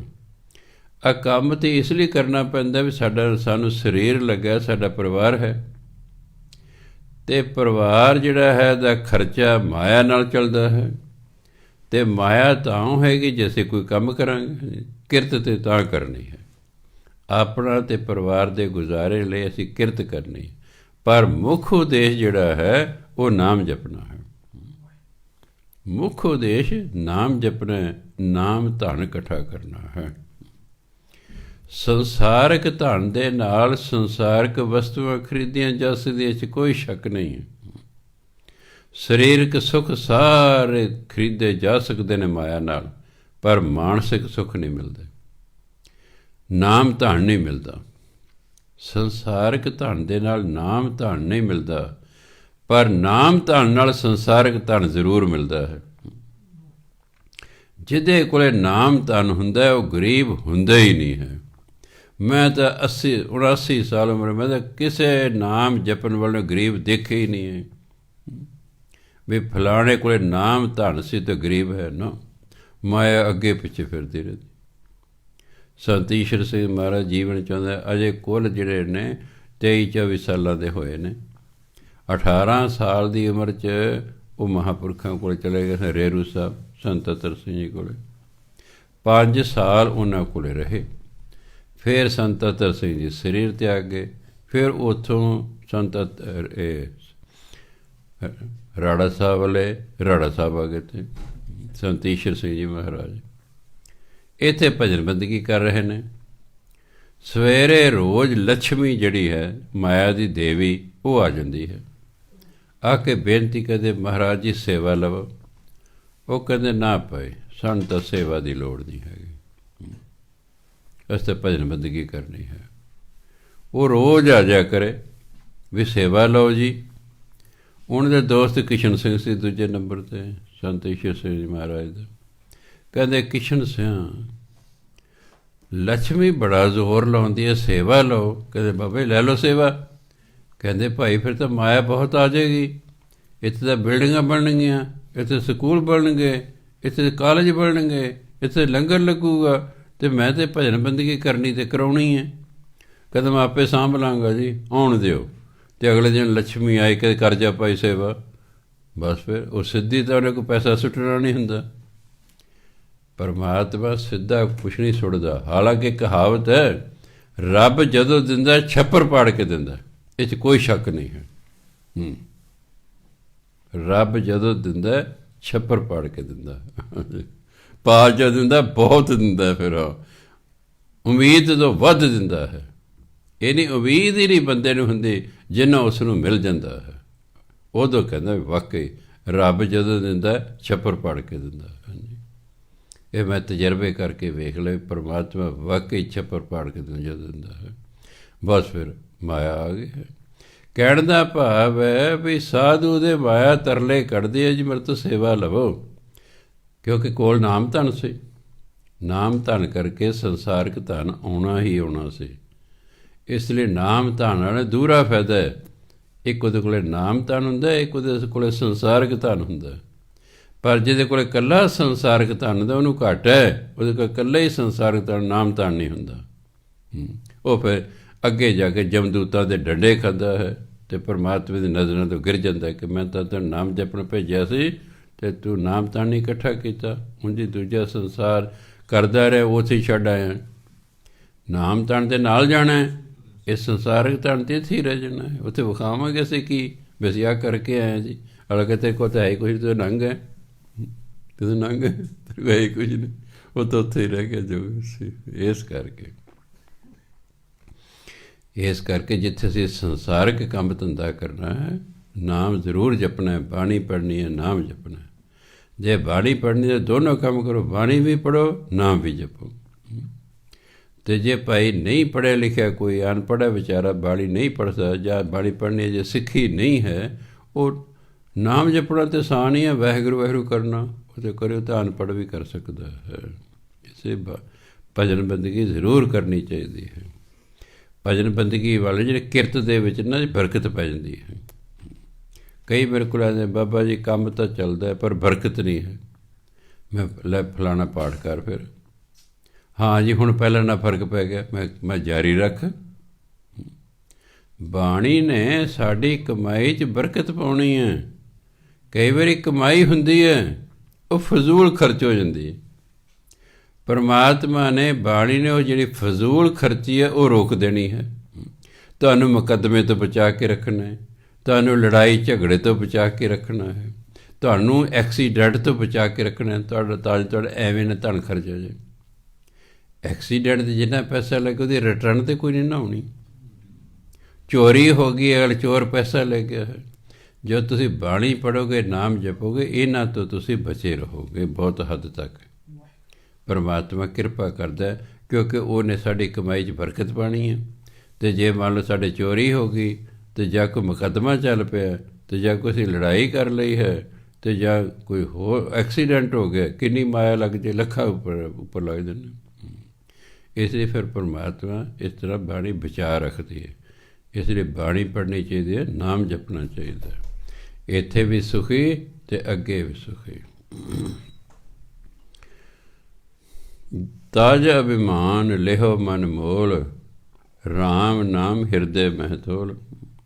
ਕਹਿੰਦੇ ਹੰਕਾਰ ਛੱਡੋ, ਤਾਜ ਹੁੰਦਾ ਛੱਡਣਾ, ਤਾਜ ਅਭਿਮਾਨ, ਹੰਕਾਰ ਛੱਡ ਕੇ ਨਾ ਲਿਹੋ ਮਨ ਮੋਲ।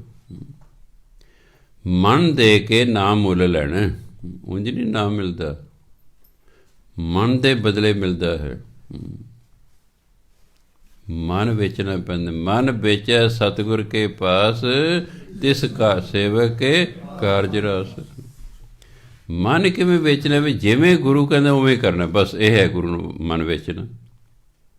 ਆਪਾਂ ਦੇਖਿਆ ਸੱਚੇ ਪਾਤਸ਼ਾਹ ਆ ਮੇਰੀ ਮਨ ਪੂਰੀ ਕਰੋ, ਅਸੀਂ ਤਾਂ ਮਨ ਉਹਨੂੰ ਦਿੰਦੇ ਹੀ ਨਹੀਂ, ਸਗੋਂ ਬਜਾਏ ਦੇ ਕਿ ਅਸੀਂ ਗੁਰੂ ਦੀ ਗੱਲ ਮੰਨੀ, ਗੁਰੂ ਨੂੰ ਕਹਿਣਾ ਤੂੰ ਸਾਡੀ ਮੰਨ, ਨਹੀਂ ਮੰਨਦਾ ਚੰਗਾ ਤੂੰ ਗੁਰਦੁਆਰਾ ਠੀਕ, ਤੇ ਅਸੀਂ ਆਪਣੇ ਘਰ ਠੀਕ। ਦੇਖੋ ਸਿੱਖ ਦੀ ਸੋਚ ਹੁਣ ਪੁਰਾਣੇ ਸਿੱਖ ਤੋਂ ਬਿਲਕੁਲ ਉਲਟ ਹੋ ਗਈ ਹੈ। ਪੁਰਾਤਨ ਸਿੱਖ ਗੁਰੂ ਨੂੰ ਕਹਿੰਦਾ ਦੱਸੋ ਮਹਾਰਾਜ ਜੀ ਕੋਈ ਸੇਵਾ ਦੱਸੋ ਜੀ। ਅੱਜ ਦਾ ਸਿੱਖ ਕਹਿੰਦਾ ਹੈ ਗੁਰੂ ਮਹਾਰਾਜ ਮੇਰਾ ਕੰਮ ਕਰੋ, ਪੈਸੇ ਲੈ ਕੇ ਕਰ ਦਿਓ ਤਾਂ ਵੀ ਠੀਕ ਹੈ, ਅਖੰਡ ਪਾਠ ਕਰਾਉਣਾ ਤਾਂ ਵੀ ਮੈਂ ਕਰ ਦਿੰਦਾ, ਚੜਾਵਾ ਚੜਾਉਣਾ ਚੜਾ ਦਿੰਦਾ, ਮੈਂ ਦੇ ਦਿੰਦਾ, ਮੈਂ ਦਸਵੰਧ, ਮੇਰਾ ਕੰਮ ਕਰੋ। ਅੱਜ ਦਾ ਸਿੱਖ ਗੁਰੂ ਤੋਂ ਆਪਣੀ ਗੱਲ ਮਨਵਾਉਂਦਾ, ਗੁਰੂ ਦੀ ਗੱਲ ਮੰਨਣ ਨੂੰ ਤਿਆਰ ਨਹੀਂ ਹੈਗਾ। ਇਹਨੂੰ ਕਦੇ ਕਾਲਯੋਗ ਹੋ ਗਿਆ, ਸਾਰੇ ਪੁੱਠਾ ਸਿੱਧਾ ਕੰਮ। ਮੰਨਣੀ ਸੀ ਗੁਰੂ ਦੀ ਗੱਲ, ਮਨਾਉਂਦਾ ਆਪਣੀ ਗੱਲ। ਇਸ ਲਈ ਨਹੀਂ ਸੁਖੀ ਹੋ ਸਕਦਾ। ਇਹ ਸੁਖੀ ਉਦੋਂ ਹੀ ਹੈਗਾ ਜਦੋਂ ਗੁਰੂ ਦੀ ਗੱਲ ਮੰਨੇਗਾ, ਆਪਣੀ ਮਨਾਉਣਾ ਬੰਦ ਕਰ ਦੇਗਾ। ਗੁਰੂ ਮਹਾਰਾਜ ਜਾਣੀ ਜਾਣ ਨੇ, ਉਹ ਜਾਣੀ ਜਾਣ ਨੇ, ਉਹਨਾਂ ਨੂੰ ਆਪਣੀ ਗੱਲਾਂ ਮਨਵਾਉਣ ਦੀ ਲੋੜ ਨਹੀਂ ਹੈਗੀ। ਅੰਮ੍ਰਿਤਸਰ ਦੇ ਨਜ਼ਦੀਕ ਇੱਕ ਜਾਗੀਰਦਾਰ ਰਹਿੰਦਾ ਸੀ। ਉਹਦੇ ਇੱਕ ਕੁੜੀ ਸੀ, ਘਰ ਵਾਲੀ ਸੀ, ਮੁੰਡਾ ਕੋਈ ਨਹੀਂ ਸੀ। ਉਮਰ ਵੀ ਵਾਹਵਾ ਹੋ ਗਈ। ਕਿਸੇ ਨੇ ਕਿਹਾ ਬਈ ਕਾਰ ਸੇਵਾ ਚੱਲ ਰਹੀ ਹਰਿਮੰਦਰ ਸਾਹਿਬ ਦੀ, ਤੂੰ ਜਾ ਕੇ ਉੱਥੇ ਸੇਵਾ ਕਰ, ਆਪੇ ਗੁਰੂ ਮਹਾਰਾਜ ਕਿਰਪਾ ਜਾਣੀ ਜਾਣਨੇ, ਆਪੇ ਕਿਰਪਾ ਕਰਨਗੇ। 3 ਮਹੀਨੇ ਉਹਨਾਂ ਕੀ ਫੈਸਲਾ ਕੀਤਾ, ਘਰ ਵਾਲੇ ਕਹਿੰਦਾ ਵੀ ਤੁਸੀਂ ਤਾਂ ਮਾਵਾਂ ਧੀਆਂ ਕਰੋ ਸੇਵਾ ਲੰਗਰ 'ਚ, ਠੀਕ ਹੈ, ਅਤੇ ਮੈਂ ਨਾ ਲੱਕੜਾਂ ਵੱਢ ਕੇ ਲਿਆ ਕਰਾਂਗਾ ਜੰਗਲ 'ਚੋਂ, ਇੱਕ ਘਰ ਲਈ ਰੱਖ ਲਿਆ ਕਰਾਂਗੇ ਪੰਡ, ਇੱਕ ਮੈਂ ਪੰਡ ਇੱਥੇ ਲੰਗਰ ਦਿਆ ਕਰਾਂਗਾ, ਵੀ ਕਾਹਨੂੰ ਮੁਫਤ ਦਾ ਖਾਣਾ, ਵੀ ਲੰਗਰ ਲਈ ਦੇ ਦਿਆ ਕਰਾਂਗੇ। ਚਲੋ ਉਹਨੇ ਇਸ ਤਰ੍ਹਾਂ ਕਰਨਾ ਸੀ। ਰੋਜ਼ ਇੱਕ ਪੰਡ ਜਿਹੜੇ ਘਰ ਰੱਖ ਹੁੰਦਾ, ਇੱਕ ਪੰਡ ਲੰਗਰ ਲਈ ਦੇ ਦਿੰਦਾ ਹੈ। 3 ਮਹੀਨੇ ਸੇਵਾ ਕਰਦਿਆਂ ਹੋ ਗਿਆ। ਉਹਨੇ ਗੁਰੂ ਮਹਾਰਾਜ ਨੂੰ ਕੁਛ ਨਹੀਂ ਪੁੱਛਿਆ, ਕਿਹਾ।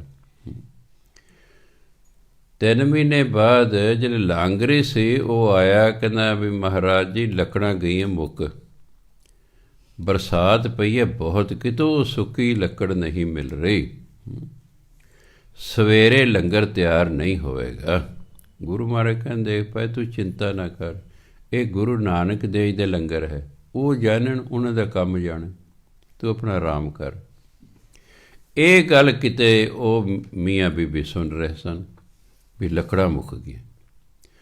ਉਹਨੇ ਘਰ ਵਾਲੇ ਸਲਾਹ ਕੀਤਾ ਵੀ ਆਪਾਂ ਰਾਤੇ ਰਾਜ ਦੇ ਆਪਣੇ ਘਰ 90 ਪੰਡਾਂ ਲੱਕੜਾਂ ਪਈਆਂ ਨੇ 3 ਮਹੀਨੇ, ਉਹ ਇੱਥੇ ਢੋ ਦਿੰਦੇ ਹਾਂ, ਸਵੇਰੇ ਲੰਗਰ ਤਿਆਰ ਹੋ ਜਾਏਗਾ।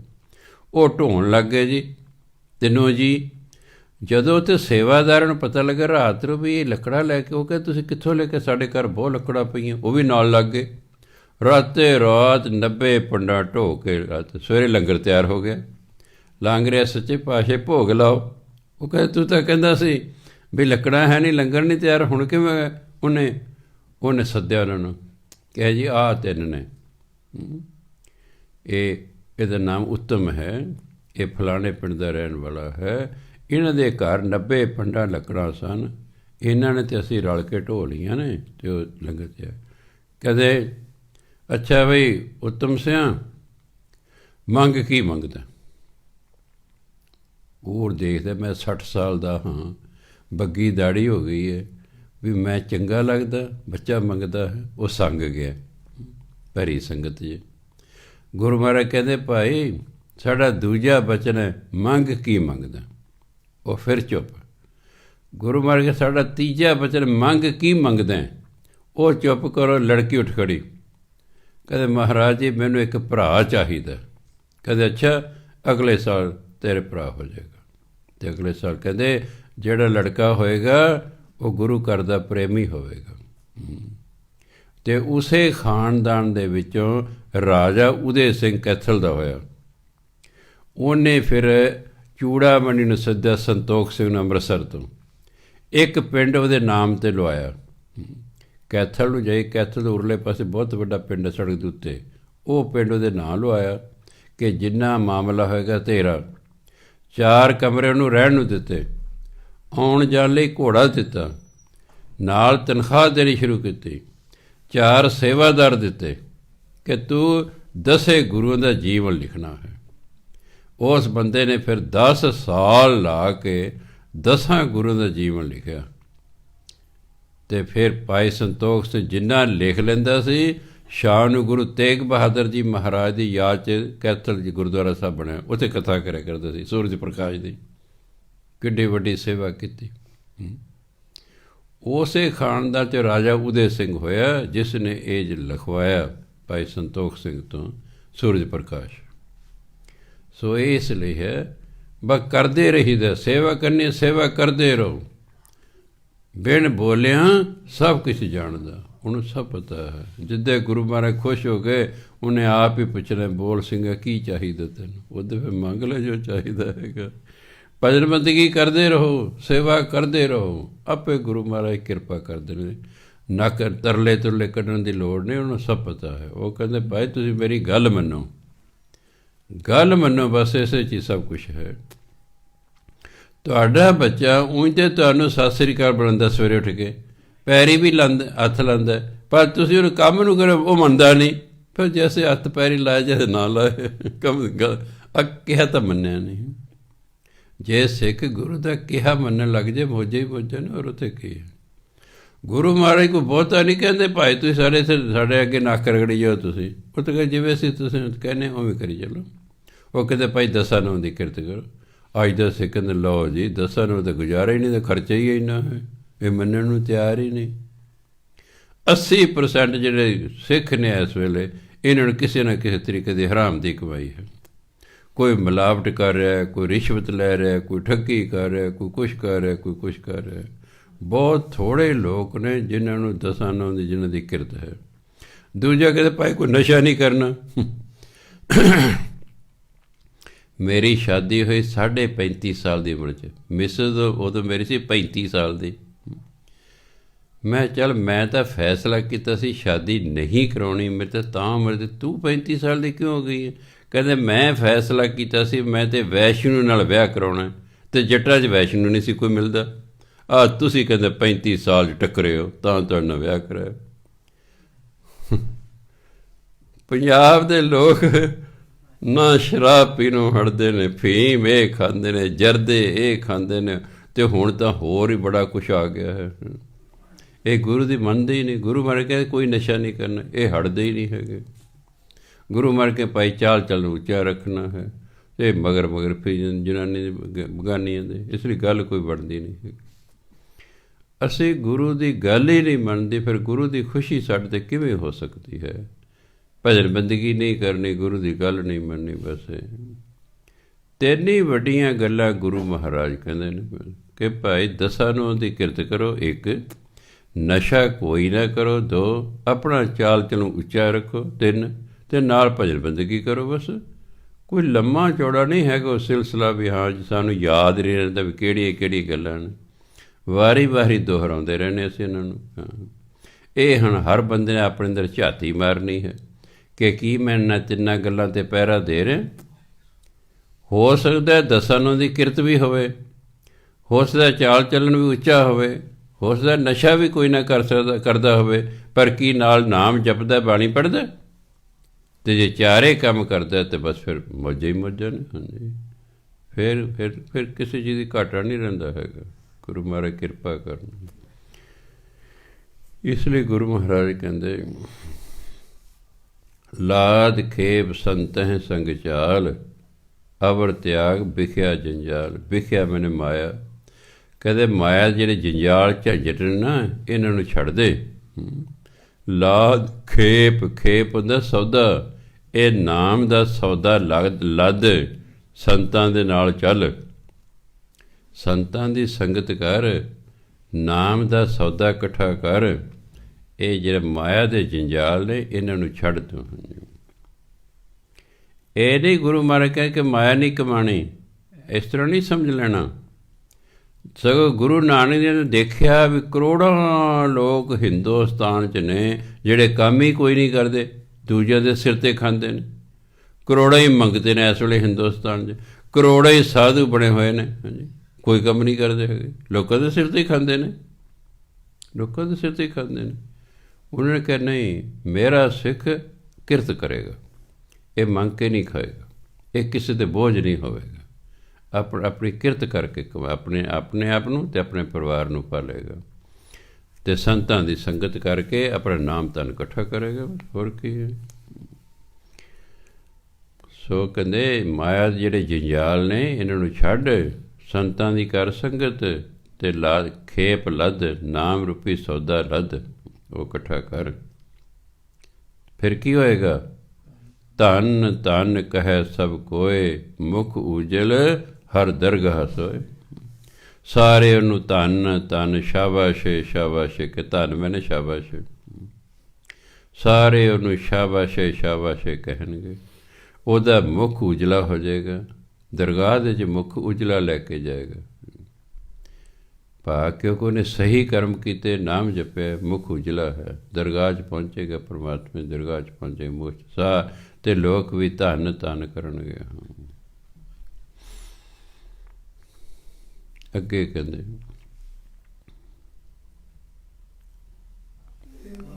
ਇਹ ਵਪਾਰ ਵਿਰਲਾ ਵਪਾਰ ਹੈ, ਨਾਨਕ ਤਾਕੈ ਸਦ ਬਲਿਹਾਰ। ਪਰ ਇਹ ਵਪਾਰ ਕਰੇਗਾ ਵਿਰਲਾ ਹੀ।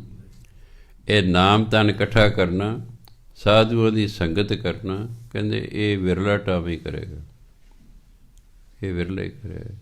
ਇਹ ਵਪਾਰ ਵਿਰਲਾ ਵਪਾਰ ਹੈ, ਇਹ ਵਪਾਰ ਕੋਈ ਵਿਰਲਾ ਹੀ ਕਰੇਗਾ, ਅਤੇ ਜਿਹੜਾ ਕਰੇਗਾ ਨਾਨਕ ਤਾਕੈ ਸਦ ਬਲਿਹਾਰ ਹੈ। ਗੁਰੂ ਮਹਾਰਾਜ ਕਿਹਾ ਅਸੀਂ ਉਸ ਤੋਂ ਸਦਾ ਹੀ ਬਲਿਹਾਰ, ਸਦਾ ਹੀ ਬਲਿਹਾਰ ਆ ਵੀ ਤੂੰ ਗੁਰੂ ਦੀ ਗੱਲ ਮੰਨੀ ਹੈ, ਤੂੰ ਦਸਾਂ ਨੌਂ ਦੀ ਕਿਰਤ ਕਰਕੇ ਆਪਣੇ ਪਰਿਵਾਰ ਨੂੰ ਪਾਲਿਆ ਅਤੇ ਨਾਲ ਨਾਮ ਜਪਿਆ ਹੈ। ਤੂੰ ਦਸਾਂ ਨੌਂ ਦੀ ਕਿਰਤ ਕਰਕੇ ਆਪਣੇ ਪਰਿਵਾਰ ਨੂੰ ਪਾਲਿਆ, ਤੂੰ ਸਤ ਸੰਗਤ ਕੀਤੀ ਹੈ, ਤੂੰ ਨਾਮ ਜਪਿਆ, ਤੇਰੇ ਕੋਲ ਨਾਮ ਧਨ ਹੈ। ਅੱਗੇ ਕਹਿੰਦੇ, ਚਰਨ ਸਾਧ ਕੇ ਧੋਏ ਧੋਏ ਪੀਓ, ਅਰਪ ਸਾਧ ਕੋ ਆਪਣਾ ਜੀਓ। ਸਾਧੂ ਭਾਵ ਗੁਰੂ, ਸਾਧੂ ਕਹਿ ਲਓ ਚਾਹੇ ਗੁਰੂ ਕਹਿ ਲਓ, ਇੱਕੋ ਹੀ ਗੱਲ ਹੈ। ਚਰਨ ਸਾਧ ਕੇ ਧੋਏ ਧੋਏ ਪੀਓ, ਕਹਿੰਦੇ ਗੁਰੂ ਦੇ ਚਰਨ ਧੋ ਧੋ ਕੇ ਪੀਓ। ਹੁਣ ਇਹ ਨਹੀਂ ਕਹਿਣਾ ਵੀ ਸਾਡਾ ਗੁਰੂ ਤਾਂ ਗੁਰੂ ਗ੍ਰੰਥ ਸਾਹਿਬ ਹੈ, ਇਹਦੇ ਦੇ ਚਰਨ ਹੀ ਕੋਈ ਨਹੀਂ ਹੈਗੇ, ਅਸੀਂ ਕਿਵੇਂ ਧੋ ਕੇ ਪੀਵੀਏ। ਜੇ ਤੁਸੀਂ ਸਿੱਧੇ ਅਰਥਾਂ 'ਚ ਜਾਓਗੇ, ਇੱਥੇ ਹੀ ਅਟਕ ਜਾਓਗੇ,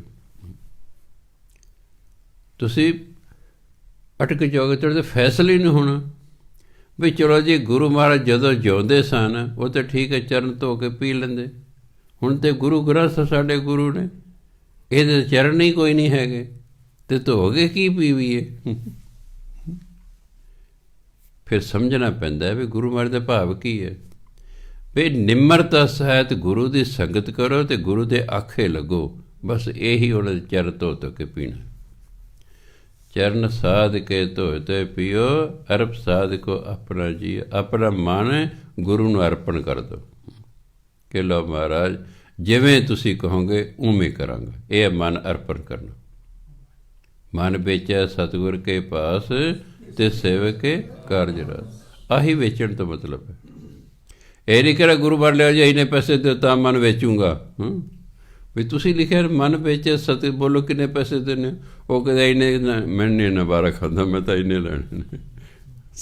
ਸਿੱਧੇ ਅਰਥਾਂ 'ਚ ਨਹੀਂ ਜਾਣਾ। ਇਹ ਵਾਰਤਕ ਨਹੀਂ ਹੈ। ਵਾਰਤਕ ਦੇ ਸਿੱਧੇ ਅਰਥ ਹੁੰਦੇ ਨੇ, ਪਰ ਜਿਹੜੀ ਪੋਇਟਰੀ ਹੁੰਦੀ ਹੈ ਇਹਦੇ ਸਿੱਧੇ ਅਰਥ ਹੋਰ ਨੇ, ਭਾਵ ਅਰਥ ਹੋਰ ਨੇ। ਵਾਰਤਕ ਦੀ ਕਿਤਾਬ ਹੈ, ਤੁਸੀਂ ਬਿਨਾਂ ਟੀਚਰ ਪ੍ਰੋਫੈਸਰ ਤੋਂ ਪੜ੍ਹ ਸਕਦੇ ਹੋ, ਪਰ ਜਿੱਥੇ ਕਵਿਤਾ ਹੈ ਉਹਨੂੰ ਨਹੀਂ ਤੁਸੀਂ ਆਪ ਸਮਝ ਸਕਦੇ। ਉੱਥੇ ਟੀਚਰ ਸਮਝਾਏਗਾ ਸਕੂਲਾਂ 'ਚ, ਅੱਗੇ ਕਾਲਜਾਂ 'ਚ ਪ੍ਰੋਫੈਸਰ ਸਮਝਾਏਗਾ। ਪੋਇਟਰੀ ਸਮਝਣੀ ਪੈਂਦੀ ਕਿਸੇ ਤੋਂ, ਹਾਂ, ਚਾਹੇ ਜਾਂ ਗਾਈਡ ਤੋਂ ਫਿਰ ਪੜ੍ਹੋ, ਗਾਈਡ ਵੀ ਤਾਂ ਇੱਕ ਟੀਚਰ ਹੀ ਹੈ, ਗਾਈਡ ਕਰਦਾ ਹੋਇਆ ਕਰ। ਚਾਹੇ ਗਾਈਡ ਦੀ ਹੈਲਪ ਲਓ, ਚਾਹੇ ਪ੍ਰੋਫੈਸਰ ਦੀ ਹੈਲਪ ਲਓ, ਕਵਿਤਾ ਉਂਝ ਨਹੀਂ ਸਮਝ ਆਉਂਦੀ ਕਿ ਉਹਦੇ ਭਾਵ ਅਰਥ ਹੁੰਦੇ ਨੇ। ਤਾਂ ਹੀ ਮੈਂ ਦੱਸਿਆ ਬਈ ਜੇ ਤੁਸੀਂ ਸਿੱਧੇ ਅਰਥ ਲਓਗੇ ਤੁਸੀਂ ਉਲਝ ਜਾਓਗੇ। ਵੀ ਠੀਕ ਹੈ ਜੀ, ਗੁਰੂਆਂ ਨੇ ਤਾਂ ਉਦੋਂ ਲਿਖਿਆ ਜਦੋਂ ਗੁਰੂ ਦੇ ਸਰੀਰ 'ਚ ਸਨ, ਉਦੋਂ ਲਿਖਤਾ ਜੀ, ਸਿੱਖ ਧੋ ਕੇ ਪੀ ਲੈਂਦੇ ਹੋਣਗੇ ਜੀ। ਹੁਣ ਤਾਂ ਗੁਰੂ ਗ੍ਰੰਥ ਸਾਹਿਬ ਗੁਰੂ ਹੈ ਜੀ, ਇਹ ਤਾਂ ਪੈਰ ਹੀ ਕੋਈ ਨਹੀਂ ਜੀ। ਅਸੀਂ ਕੀ ਕਰੀਏ ਜੀ, ਅਸੀਂ ਕਿਵੇਂ ਧੋ ਕੇ ਪੀਵੀਏ ਜੀ? ਬਹਾਨਾ ਬਣਾ ਕੇ ਚਲ ਸਰ ਗਿਆ, ਸਰ ਜਾਏਗਾ। ਭਾਵ ਸਮਝਣਾ, ਨਿਮਰਤਾ ਸਹਿਤ ਗੁਰੂ ਦੀ ਸੰਗਤ ਕਰਨਾ ਅਤੇ ਗੁਰੂ ਦੇ ਆਖੇ ਲੱਗਣਾ, ਇਹੀ ਉਹਨਾਂ ਦੇ ਚਰਨ ਧੋ ਧੋ ਕੇ ਪੀਣਾ। ਅਰਬ ਸਾਧ ਕੋ ਆਪਣਾ ਜੀਓ, ਆਪਣਾ ਮਨ ਗੁਰੂ ਨੂੰ ਅਰਪਣ ਕਰ ਦਿਓ। ਵੀ ਲਓ ਮਹਾਰਾਜ, ਜਿਵੇਂ ਤੁਸੀਂ ਕਹੋਗੇ ਮੈਂ ਉਵੇਂ ਕਰਾਂਗਾ, ਆਪਣੀ ਮਰਜ਼ੀ ਨਹੀਂ ਕਰਾਂਗਾ, ਆਪਣੀ ਮਰਜ਼ੀ ਛੱਡਣੀ, ਬਸ ਇਹ ਅਰਪਣ ਹੈ ਮਨ। ਇਹੀ ਮਨ ਨੂੰ ਅਰਪਣ ਕਰਨਾ ਕਿ ਆ ਲਓ ਜੀ ਮਨ ਤੁਹਾਡੇ ਹਵਾਲੇ। ਜਦੋਂ ਗੁਰੂ ਮਰ ਗਏ, ਤਨ ਮਨ ਧਨ ਸਭ ਸੌਂਪ ਗੁਰ ਕੋ ਹੁਕਮ ਮੰਨਿਆ ਪਾਈਏ। ਤਾਂ ਇਹ ਨਹੀਂ ਕਿ ਧਨ ਵੀ ਦੇ ਦਿਓ ਗੁਰੂ ਨੂੰ ਅਤੇ ਜਿੰਨਾ ਧਨ ਕਮਾਏ ਉਹ ਵੀ ਦੇ ਦਿਓ ਅਤੇ ਮਨ ਵੀ ਦੇ ਦਿਓ, ਇਹ ਭਾਵ ਨਹੀਂ। ਫਿਰ ਤੁਸੀਂ ਰੋਟੀ ਕਿੱਥੋਂ ਖਾਓਗੇ ਅਤੇ ਪਰਿਵਾਰ ਨੂੰ ਕਿੱਥੋਂ ਪਾਲੋਗੇ ਜੀ? ਸਾਰਾ ਧਨ ਹੀ ਉਹਨਾਂ ਨੇ ਦਿੱਤਾ। ਸਮਝਣ ਦੀ ਕੋਸ਼ਿਸ਼ ਕਰੇ। ਤਨ ਦੇਣ ਦਾ ਭਾਵ ਹੈ ਇਸ ਸਰੀਰ ਨਾਲ ਉਹ ਕੰਮ ਕਰੋ ਜਿਹੜੇ ਕੰਮ ਕਰਨ ਲਈ ਗੁਰੂ ਮਹਾਰਾਜ ਕਹਿੰਦੇ ਨੇ। ਜਦੋਂ ਅਸੀਂ ਗੁਰੂ ਮਹਾਰਾਜ ਦੇ ਕਹਿਣ ਅਨੁਸਾਰ ਸਰੀਰ ਨਾਲ ਕਰਮ ਕਰਾਂਗੇ, ਸਮਝੋ ਤੁਸੀਂ ਸਰੀਰ ਜਿਹੜਾ ਹੈ ਗੁਰੂ ਨੂੰ ਅਰਪਣ ਕਰਤਾ। ਧਨ ਜਿਵੇਂ ਗੁਰੂ ਮਹਾਰਾਜ ਕਹਿੰਦੇ ਉਵੇਂ ਖਰਚ ਕਰੋ। ਬਾਣੀ ਧਨ ਨੂੰ ਵਰਤਣ ਲਈ ਕਹਿੰਦੀ, ਖਰਚਣ ਲਈ ਨਹੀਂ ਕਹਿੰਦੀ। ਅਸੀਂ ਧਨ ਖਰਚਦੇ ਹਾਂ, ਇਸ ਲਈ ਭੁੱਖੇ ਨੰਗੇ ਹੋ ਜਾਂਦੇ। ਖਰਚਿਆ ਤਾਂ ਇੱਕ ਦਿਨ 'ਚ ਲੱਖਾਂ ਰੁਪਈਏ ਖਰਚੇ ਜਾ ਸਕਦੇ ਨੇ, ਪਰ ਲੱਖਾਂ ਰੁਪਈਏ ਇੱਕ ਦਿਨ 'ਚ ਵਰਤੇ ਨਹੀਂ ਜਾ ਸਕਦੇ। ਜਿੱਦੇ ਸਾਨੂੰ ਧਨ ਵਰਤਣਾ ਆ ਗਿਆ, ਅਸੀਂ ਗਰੀਬ ਹੋ ਹੀ ਨਹੀਂ ਸਕਦੇ। ਦੁੱਖ ਹੈ ਕਿ ਲੋਕਾਂ ਨੂੰ ਧਨ ਵਰਤਣਾ ਹੀ ਨਹੀਂ ਆਉਂਦਾ। ਹਾਂ, ਇਹਨੂੰ ਖਰਚਣਾ ਜ਼ਰੂਰ ਆਉਂਦਾ। ਸ਼ਰਾਬ ਪੀ ਲਓ ਜੀ, ਪਾਰਟੀਆਂ ਕਰ ਲਓ ਜੀ, ਵੱਡੇ ਵੱਡੇ ਵਿਆਹ ਕਰ ਲਓ ਜੀ, ਹਜ਼ਾਰ ਬੰਦਾ ਸੱਦ ਲਓ ਜੀ। ਮੁੰਡੇ ਕੁੜੀ ਪਤਾ ਅੱਗੇ ਮਹੀਨੇ ਬਾਅਦ ਵਸਣੇ ਕਿ ਨਹੀਂ ਵਸਣੇ, ਤੁਹਾਡੇ ਲੱਖਾਂ ਰੁਪਏ ਗਏ ਲਾਏ। ਫਿਰ ਕੁੜੀ ਵਾਲੇ ਨੂੰ ਪਤਾ ਲੱਗਦਾ ਵੀ ਇਹਨਾਂ ਲੱਖਾਂ ਰੁਪਈਏ ਲਾਏ, ਅਮੀਰ ਨੇ, ਫਿਰ ਲੱਖਾਂ ਹੀ ਮੰਗਦੀਆਂ ਨੇ। ਉਹ 20 ਲੱਖ ਲਾਂਗੇ ਜੀ, 25 ਲੱਖ ਲਾਂਗੇ, 50 ਤੋਂ ਮੰਗਣਾ ਸ਼ੁਰੂ ਕਰਦੇ। ਜਿੱਥੇ ਕਿ ਸੌਦਾ ਹੋ ਗਿਆ ਉੱਥੇ ਟਿਕ ਜਾਂਦੀਆਂ। 50 ਤੋਂ ਸ਼ੁਰੂ ਕਰਦੇ ਮੰਗਣਾ। ਜੇ ਕੋਈ ਅਮੀਰ ਹੋਵੇ, ਇੱਕ ਪਤਾ ਸੀ ਉਹ 11 ਕਰੋੜ ਦੇ ਕੇ ਛੁੱਟਿਆ ਸੀ, 11 ਕਰੋੜ ਦਿੱਤਾ ਕੁੜੀ ਨੂੰ ਅਤੇ ਤਾਂ ਉਹਦਾ ਤਲਾਕ ਹੋਇਆ ਸੀ। ਕਿਉਂ? ਜਿਹੜਾ ਕਰੋੜਾਪਤੀ ਹੈ ਫਿਰ ਉਹਨਾਂ ਦਾ ਕਰੋੜਾ ਮੰਗਦੇ ਨੇ। ਉਹ ਭੁੱਖੇ ਨੰਗੇ ਤੋਂ ਵੀ ਮੰਗਦੇ ਨੇ। ਭੁੱਖਾ ਨੰਗਾ ਚੰਗਾ ਭਲਾ ਵੀ ਦਿਹਾੜੀ ਕਰਕੇ ਤਾਂ ਵੀ ਕਹਿੰਦੇ ਇੰਨੇ ਪੈਸੇ ਦਿਓ ਜੀ। ਸੋ ਇਸ ਲਈ ਗੁਰੂ ਬਾਰੇ ਭਲੀ ਕਰਨ। ਸੋ ਤਾਂ ਸਾਧ ਕੀ ਧੂੜ ਕਰੋ ਇਸ਼ਨਾਨ। ਹੁਣ ਸਾਧ ਦੀ ਧੂੜ 'ਚ ਇਸ਼ਨਾਨ, ਧੂੜੀ ਤਾਂ ਹੈ ਹੀ ਨਹੀਂ, ਤੇ ਇਸ਼ਨਾਨ ਕਿੱਥੋਂ ਕਰੇਗਾ? ਭਾਵ ਨਿਮਰਤਾ ਸਹਿਤ ਗੁਰੂ ਦੀ ਸੰਗਤ ਕਰਨਾ ਹੈ। ਇਹੀ ਸਾਧ ਦੀ ਧੂੜ 'ਚ ਇਸ਼ਨਾਨ ਕਰਨਾ ਹੈ। ਕਿਉਂਕਿ ਜਿਹੜਾ ਸਿੱਖ ਧਰਮ 'ਚ ਇਸ਼ਨਾਨ ਹੈ ਉਹ ਮਨ ਦੇ ਇਸ਼ਨਾਨ ਦੀ ਜ਼ਿਆਦਾ ਮਹਾਨਤਾ ਹੈ। ਮਨ ਸਾਫ਼ ਹੈ ਫਿਰ ਸਭ ਕੁਝ ਠੀਕ ਹੈ। ਤਨ ਧੋਤੇ ਮਨ ਅੱਛਾ ਨਾ ਹੋਏ। ਸਰੀਰ ਧੋਣ ਨਾਲ ਮਨ ਨਹੀਂ ਸਾਫ਼ ਹੁੰਦਾ, ਅਤੇ ਮਨ ਜਿੰਨਾ ਚਿਰ ਸਾਫ਼ ਨਹੀਂ ਹੁੰਦਾ ਉਹਨਾਂ ਚਿਰ ਸਾਡੀ ਕੋਈ ਗੱਲ ਨਹੀਂ ਬਣਦੀ। ਅਤੇ ਆਹੀ ਗੁਰੂ ਦੀ ਸਾਧੂ ਦੀ ਧੂਰੀ 'ਚ ਇਸ਼ਨਾਨ ਕਰਨ ਦਾ ਭਾਵ ਆਹੀ ਹੈ ਕਿ ਸਾਧੂ ਸਾਨੂੰ ਨਾਮ ਦੇਵੇਗਾ, ਅਸੀਂ ਉਹ ਨਾਮ ਜਪਾਂਗੇ, ਨਾਮ ਨਾਲ ਸਾਡੇ ਮਨ ਦੀ ਮੈਲ ਲੈ ਜਾਏਗੀ, ਅਸੀਂ ਪਵਿੱਤਰ ਹੋ ਜਾਵਾਂਗੇ ਅਤੇ ਸਾਡਾ ਪਰਮਾਤਮਾ ਨਾਲ ਮੇਲ ਹੋ ਜਾਏਗਾ। ਆਹ ਹੈ ਉਹਦੀ ਧੂਰੀ 'ਚ ਇਸ਼ਨਾਨ ਕਰਨ ਦਾ ਮਤਲਬ।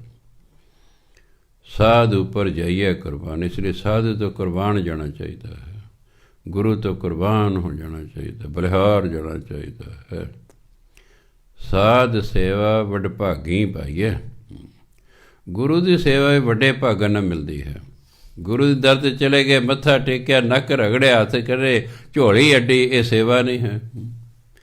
ਅਤੇ ਜੇ ਗੁਰੂਆ ਕਹੇ ਵੀ ਗੁਰਮੁਖਾ ਤੂੰ ਘਰੋਂ ਆਇਆ, ਜਦੋਂ ਸੇਵਾ ਹੀ ਕਰ ਜਾ 5 ਮਿੰਟ। ਨਾ ਜੀ ਮੇਰੇ ਤਾਂ ਦੁਕਾਨ ਦਾ ਟਾਈਮ ਹੋ ਗਿਆ, ਮੈਂ ਚੱਲਿਆ, ਮੇਰਾ ਦਫ਼ਤਰ ਖੁੱਲ੍ਹਣ ਵਾਲਾ ਜੇ। ਕਿਉਂ? ਅਸੀਂ ਗੁਰਦੁਆਰੇ ਜਾਂਦੇ ਹੀ ਉਦੋਂ ਹਾਂ। ਵੀ ਜਾਂਦੇ ਦਫ਼ਤਰ ਨੂੰ ਜਾਂਦੇ ਜਾਂਦੇ ਮੱਥਾ ਟੇਕ ਜਾਓ, ਦੁਕਾਨ ਨੂੰ ਜਾਂਦੇ ਜਾਂਦੇ ਮੱਥਾ ਟੇਕ ਜਾਓ। ਬਹੁਤ ਇਸਤਰੀ ਕਰਦੇ ਨੇ, ਅਤੇ ਫਿਰ ਉਹਨਾਂ ਕੋਲ ਕਿੱਥੇ ਟਾਈਮ ਹੈ ਉੱਥੇ ਵੀ ਸੇਵਾ ਕਰਕੇ ਜਾਣ। ਔਰ ਤਾਂ ਆਪਣੀ ਕਾਹਲ ਹੈ, ਟਾਈਮ ਹੋ ਰਿਹਾ ਜੀ, ਉਹਦੇ ਨਾਲ ਘੜੀ ਵੇਖੀ ਜਾਂਦੇ ਨੇ, ਨਾਲੇ ਮੱਥਾ ਟੇਕੀ ਜਾਂਦੇ ਨੇ। ਅਤੇ ਗੁਰੂ ਕਹਿੰਦਾ ਸੇਵਾ ਕਰਕੇ ਜਾ। ਇਸ ਲਈ ਇਹ ਸੇਵਾ ਵੀ ਵੱਡੇ ਭਾਗਾਂ ਨਾਲ ਮਿਲਦੀ ਹੈ। ਕਿਉਂ? ਪਰਮਾਤਮਾ ਹਜੇ ਰੁਚੀ ਪੈਦਾ ਕਰਦਾ ਹੈ। ਸੇਵਾ ਹਰ ਬੰਦਾ ਨਹੀਂ ਕਰ ਸਕਦਾ, ਆਹ ਮੈਂ ਠੇਕਾ ਲੈ ਰੱਖਿਆ। ਇਹ ਪਰਮਾਤਮਾ ਹੀ ਕਿਰਪਾ ਕਰਦਾ ਹੈ, ਉਹਦੇ ਅੰਦਰ ਨਾ ਤਰਸ ਭਾਵਨਾ ਇੱਕ ਪੈਦਾ ਕਰਦਾ, ਇੱਕ ਸੇਵਾ ਭਾਵਨਾ ਪੈਦਾ ਕਰਦਾ ਹੈ। ਉਹਦੇ ਕੁਦਰਤੀ ਪਰਮਾਤਮਾ ਸੇਵਾ ਭਾਵਨਾ ਪੈਦਾ ਕਰਦਾ, ਉਹਨੂੰ ਸੇਵਾ ਕਰਕੇ ਖੁਸ਼ੀ ਹੁੰਦੀ ਹੈ। ਉਸ ਨੂੰ ਸੇਵਾ ਕਰਕੇ ਖੁਸ਼ੀ ਹੁੰਦੀ ਹੈ, ਕਿਉਂਕਿ ਉਹ ਵੱਡੇ ਭਾਗਾਂ ਵਾਲੀ ਹੈ ਜਾਂ ਵਾਲਾ ਹੈ ਜਿਹੜਾ ਸੇਵਾ ਕਰਕੇ ਖੁਸ਼ ਹੁੰਦਾ ਹੈ। ਇਸ ਲਈ ਸੇਵਾ ਵੀ ਵੱਡੇ ਭਾਗਾਂ ਵਾਲਾ ਕਰਦਾ, ਬਦਕਿਸਮਤ ਬੰਦਾ ਤਾਂ ਸੇਵਾ ਹੀ ਨਹੀਂ ਕਰ ਸਕਦਾ। ਜੇ ਉਹਨਾਂ 3 ਮਹੀਨੇ ਸੇਵਾ ਕੀਤੀ, ਲੱਕੜਾਂ ਲਿਆ ਕੇ ਵੀ ਲੰਗਰ ਦਿੱਤੀਆਂ, ਅਤੇ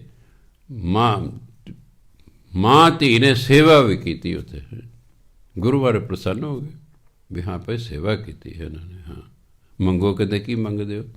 ਆਪ ਨਹੀਂ ਕਰ ਜਾ ਤੈਨੂੰ ਆ ਦਿੱਤਾ ਨੇ ਕਿ ਮੰਗੋ ਕੀ ਮੰਗਦੇ ਹੋ? ਇਹ ਕਿੱਡੀ ਵੱਡੀ ਗੱਲ ਹੈ। ਮੈਂ ਗੁਰਦੁਆਰੇ ਜਾਵਾਂ ਤਾਂ ਕਿ ਗੁਰੂ ਬਾਰੇ ਪ੍ਰਗਟ ਹੋ ਜਾਣ, ਹਾਂ ਜੈਮਲ ਸਿੰਘ ਮੰਗੋ ਕੀ ਮੰਗਦੇ ਹੋ? ਫਿਰ ਕਿਆ ਕਿਸਮਤ ਹੈ ਨਾ। ਹਾਂ, ਅੱਗੋਂ ਮੈਨੂੰ ਮੰਗਣਾ ਆਵੇ ਜਾਂ ਨਾ, ਉਹ ਗੱਲ ਵੱਖਰੀ ਹੈ।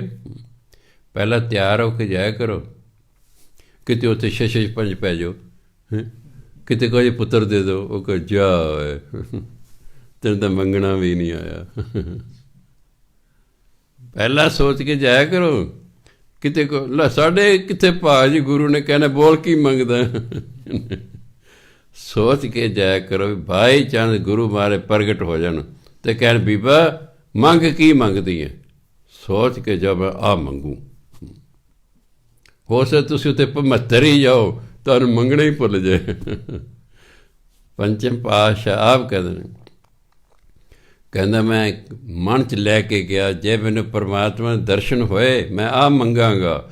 ਕਹਿ ਜਦੋਂ ਪਰਮਾਤਮਾ ਨੂੰ ਆਵਾਜ਼ ਮਾਰੀ ਆਵੇ ਕਿਵੇਂ ਆਇਆ? ਕਹਿ ਜਦ ਮੈਂ ਪਰਮਾਤਮਾ ਦੇ ਦਰਸ਼ਨ ਕੀਤੇ ਨਾ, ਮੈਨੂੰ ਸਭ ਕੁਛ ਹੀ ਭੁੱਲ ਗਿਆ ਕੀ ਮੰਗਣਾ। ਹਾਂ, ਮੈਨੂੰ ਭੁੱਲ ਹੀ ਗਿਆ ਕੀ ਮੰਗਣਾ, ਕੋਈ ਇੱਛਾ ਹੀ ਨਹੀਂ ਰਹਿ ਗਈ ਮੰਗਣ ਦੀ। ਸੋ ਇਸ ਲਈ ਪਹਿਲਾਂ ਸੋਚ ਲਿਆ ਕਰੋ, ਕਿਉਂ ਫਿਰ ਤਾਂ ਬਹੁਤ ਵੱਡਾ ਕੁਛ ਮੰਗ ਲੈਣਾ ਚਾਹੀਦਾ ਨਾ। ਜਦੋਂ ਆਪ ਕਹਿ ਮੰਗ ਕੀ ਮੰਗਦਾ, ਫਿਰ ਤੁਹਾਨੂੰ ਪੂਰੀ ਕਰਨੀ ਪੈਣੀ ਹੈ, ਪੂਰੀ ਕਰਨੀ ਪੈਣੀ। ਬਾਬਾ ਆਨੰਦ ਸਿੰਘ ਜੀ ਸਨ, ਇੱਕ ਉਹਨਾਂ ਦੇ ਨਾਲ ਹੋਰ ਕੀਰਤਨੀ ਗੁਰੂ ਪਿਆਰੇ ਸਨ, ਇਸ ਨੂੰ ਨਾਮ ਭੁੱਲ ਗਿਆ। ਚਲੋ ਜੀ, ਦੋਨਾਂ ਨੇ ਫੈਸਲਾ ਕਰ ਲਿਆ ਸਾਰਾ ਗੜੀ ਦੇ ਗੁਰਦੁਆਰੇ 'ਚ ਵੀ ਆਪਾਂ ਉਹਨਾਂ 'ਚ ਰੋਟੀ ਨਹੀਂ ਖਾਣੀ ਜਿੰਨਾ ਚਿਰ ਗੁਰੂ ਮਹਾਰਾਜ ਸਰੀਰ ਰੂਪ 'ਚ ਪ੍ਰਗਟ ਹੋ ਕੇ ਲੰਗਰ ਨਹੀਂ ਛਕਦੇ। ਵੈਸੇ ਦੋਨੇ ਪਹੁੰਚੇ ਹੋਏ ਬੰਦੇ ਸਨ। ਪਹਿਲੇ ਨਹਾ ਧੋ ਕੇ ਉਹਨਾਂ ਨੇ ਲੰਗਰ ਤਿਆਰ ਕੀਤਾ, ਗੁਰੂ ਗ੍ਰੰਥ ਸਾਹਿਬ ਦੇ ਅੱਗੇ ਰੱਖਤਾ, ਜਿਵੇਂ ਆਪਾਂ ਸਾਈਡ 'ਤੇ ਰੱਖਦੇ। ਆਪ ਸਿਮਰਨ ਕਰਨ ਲੱਗ ਪਏ ਵੀ ਅਰਦਾਸ ਸੱਚੇ ਪਾਤਸ਼ਾਹ ਜੀ ਭੋਗ ਲਾਓ, ਅਸੀਂ ਤਾਂ ਛਕਾਂਗੇ ਜੇ ਤੁਸੀਂ ਪ੍ਰਗਟ ਹੋ ਕੇ ਭੋਗ ਲਾਓਗੇ। 24 ਘੰਟੇ ਲੰਘ ਗਏ, ਗੁਰੂ ਮਹਾਰਾਜ ਪ੍ਰਗਟ ਨਹੀਂ ਹੋਏ, ਉਹਨਾਂ ਵੀ ਕੁਛ ਨਹੀਂ ਖਾਧਾ। ਅਗਲੇ ਦਿਨ ਫਿਰ ਨਵਾਂ ਭੋਜਨ ਤਿਆਰ ਕੀਤਾ ਹੈ, ਫਿਰ ਲਿਆ ਕੇ ਥਾਲੀ ਰੱਖਤੀ। 48 ਘੰਟੇ ਲੰਘ ਗਏ, ਗੁਰੂ ਮਹਾਰਾਜ ਪ੍ਰਗਟ ਨਹੀਂ, ਉਹਨਾਂ ਵੀ ਕੁਛ ਨਹੀਂ ਖਾਧਾ। ਉਹ ਪ੍ਰਤਿੱਗਿਆ ਕਰਕੇ ਬੈਠੇ ਸੀ ਵੀ ਅਸੀਂ ਉਹਨਾਂ ਚਿਰ ਨਹੀਂ ਖਾਣਾ ਜਿੰਨਾ ਚਿਰ ਗੁਰੂ ਮਹਾਰਾਜ ਪ੍ਰਗਟ ਹੋ ਕੇ ਭੋਗ। 72 ਘੰਟਿਆਂ ਬਾਅਦ ਗੁਰੂ ਨਾਨਕ ਦੇਵ ਜੀ ਪ੍ਰਗਟ ਹੋਏ। ਉਹਨਾਂ ਉੱਤੋਂ ਰੁਮਾਲ ਚੱਕਿਆ, ਬਿਲਕੁਲ ਸਾਹਮਣੇ ਦੇ ਬੰਦੇ ਦਿਸ ਰਹੇ ਗੁਰੂ ਨਾਨਕ ਦੇਵ ਜੀ। ਉਹ 4 ਰੋਟੀਆਂ ਰੱਖੀਆਂ ਸਨ, ਉਹਨੇ ਦਾਲ ਸਬਜ਼ੀ ਰੱਖੀ ਸੀ। 2 ਗੁਰੂ ਮਹਾਰਾਜ ਨੇ ਖਾ ਲਈਆਂ, ਦਾਲ ਸਬਜ਼ੀ ਅੱਧੀ ਖਾ ਲਈ, ਅੱਧੀ ਦਾਲ ਛੱਡਤੀ, 2 ਰੋਟੀਆਂ ਛੱਡਤੀਆਂ। ਕਹਿੰਦੇ ਛਕ ਲਓ, ਕਹਿੰਦੇ ਸੀ ਦੋਨਾਂ ਨੇ ਇੱਕ ਇੱਕ ਛਕ ਲਈ।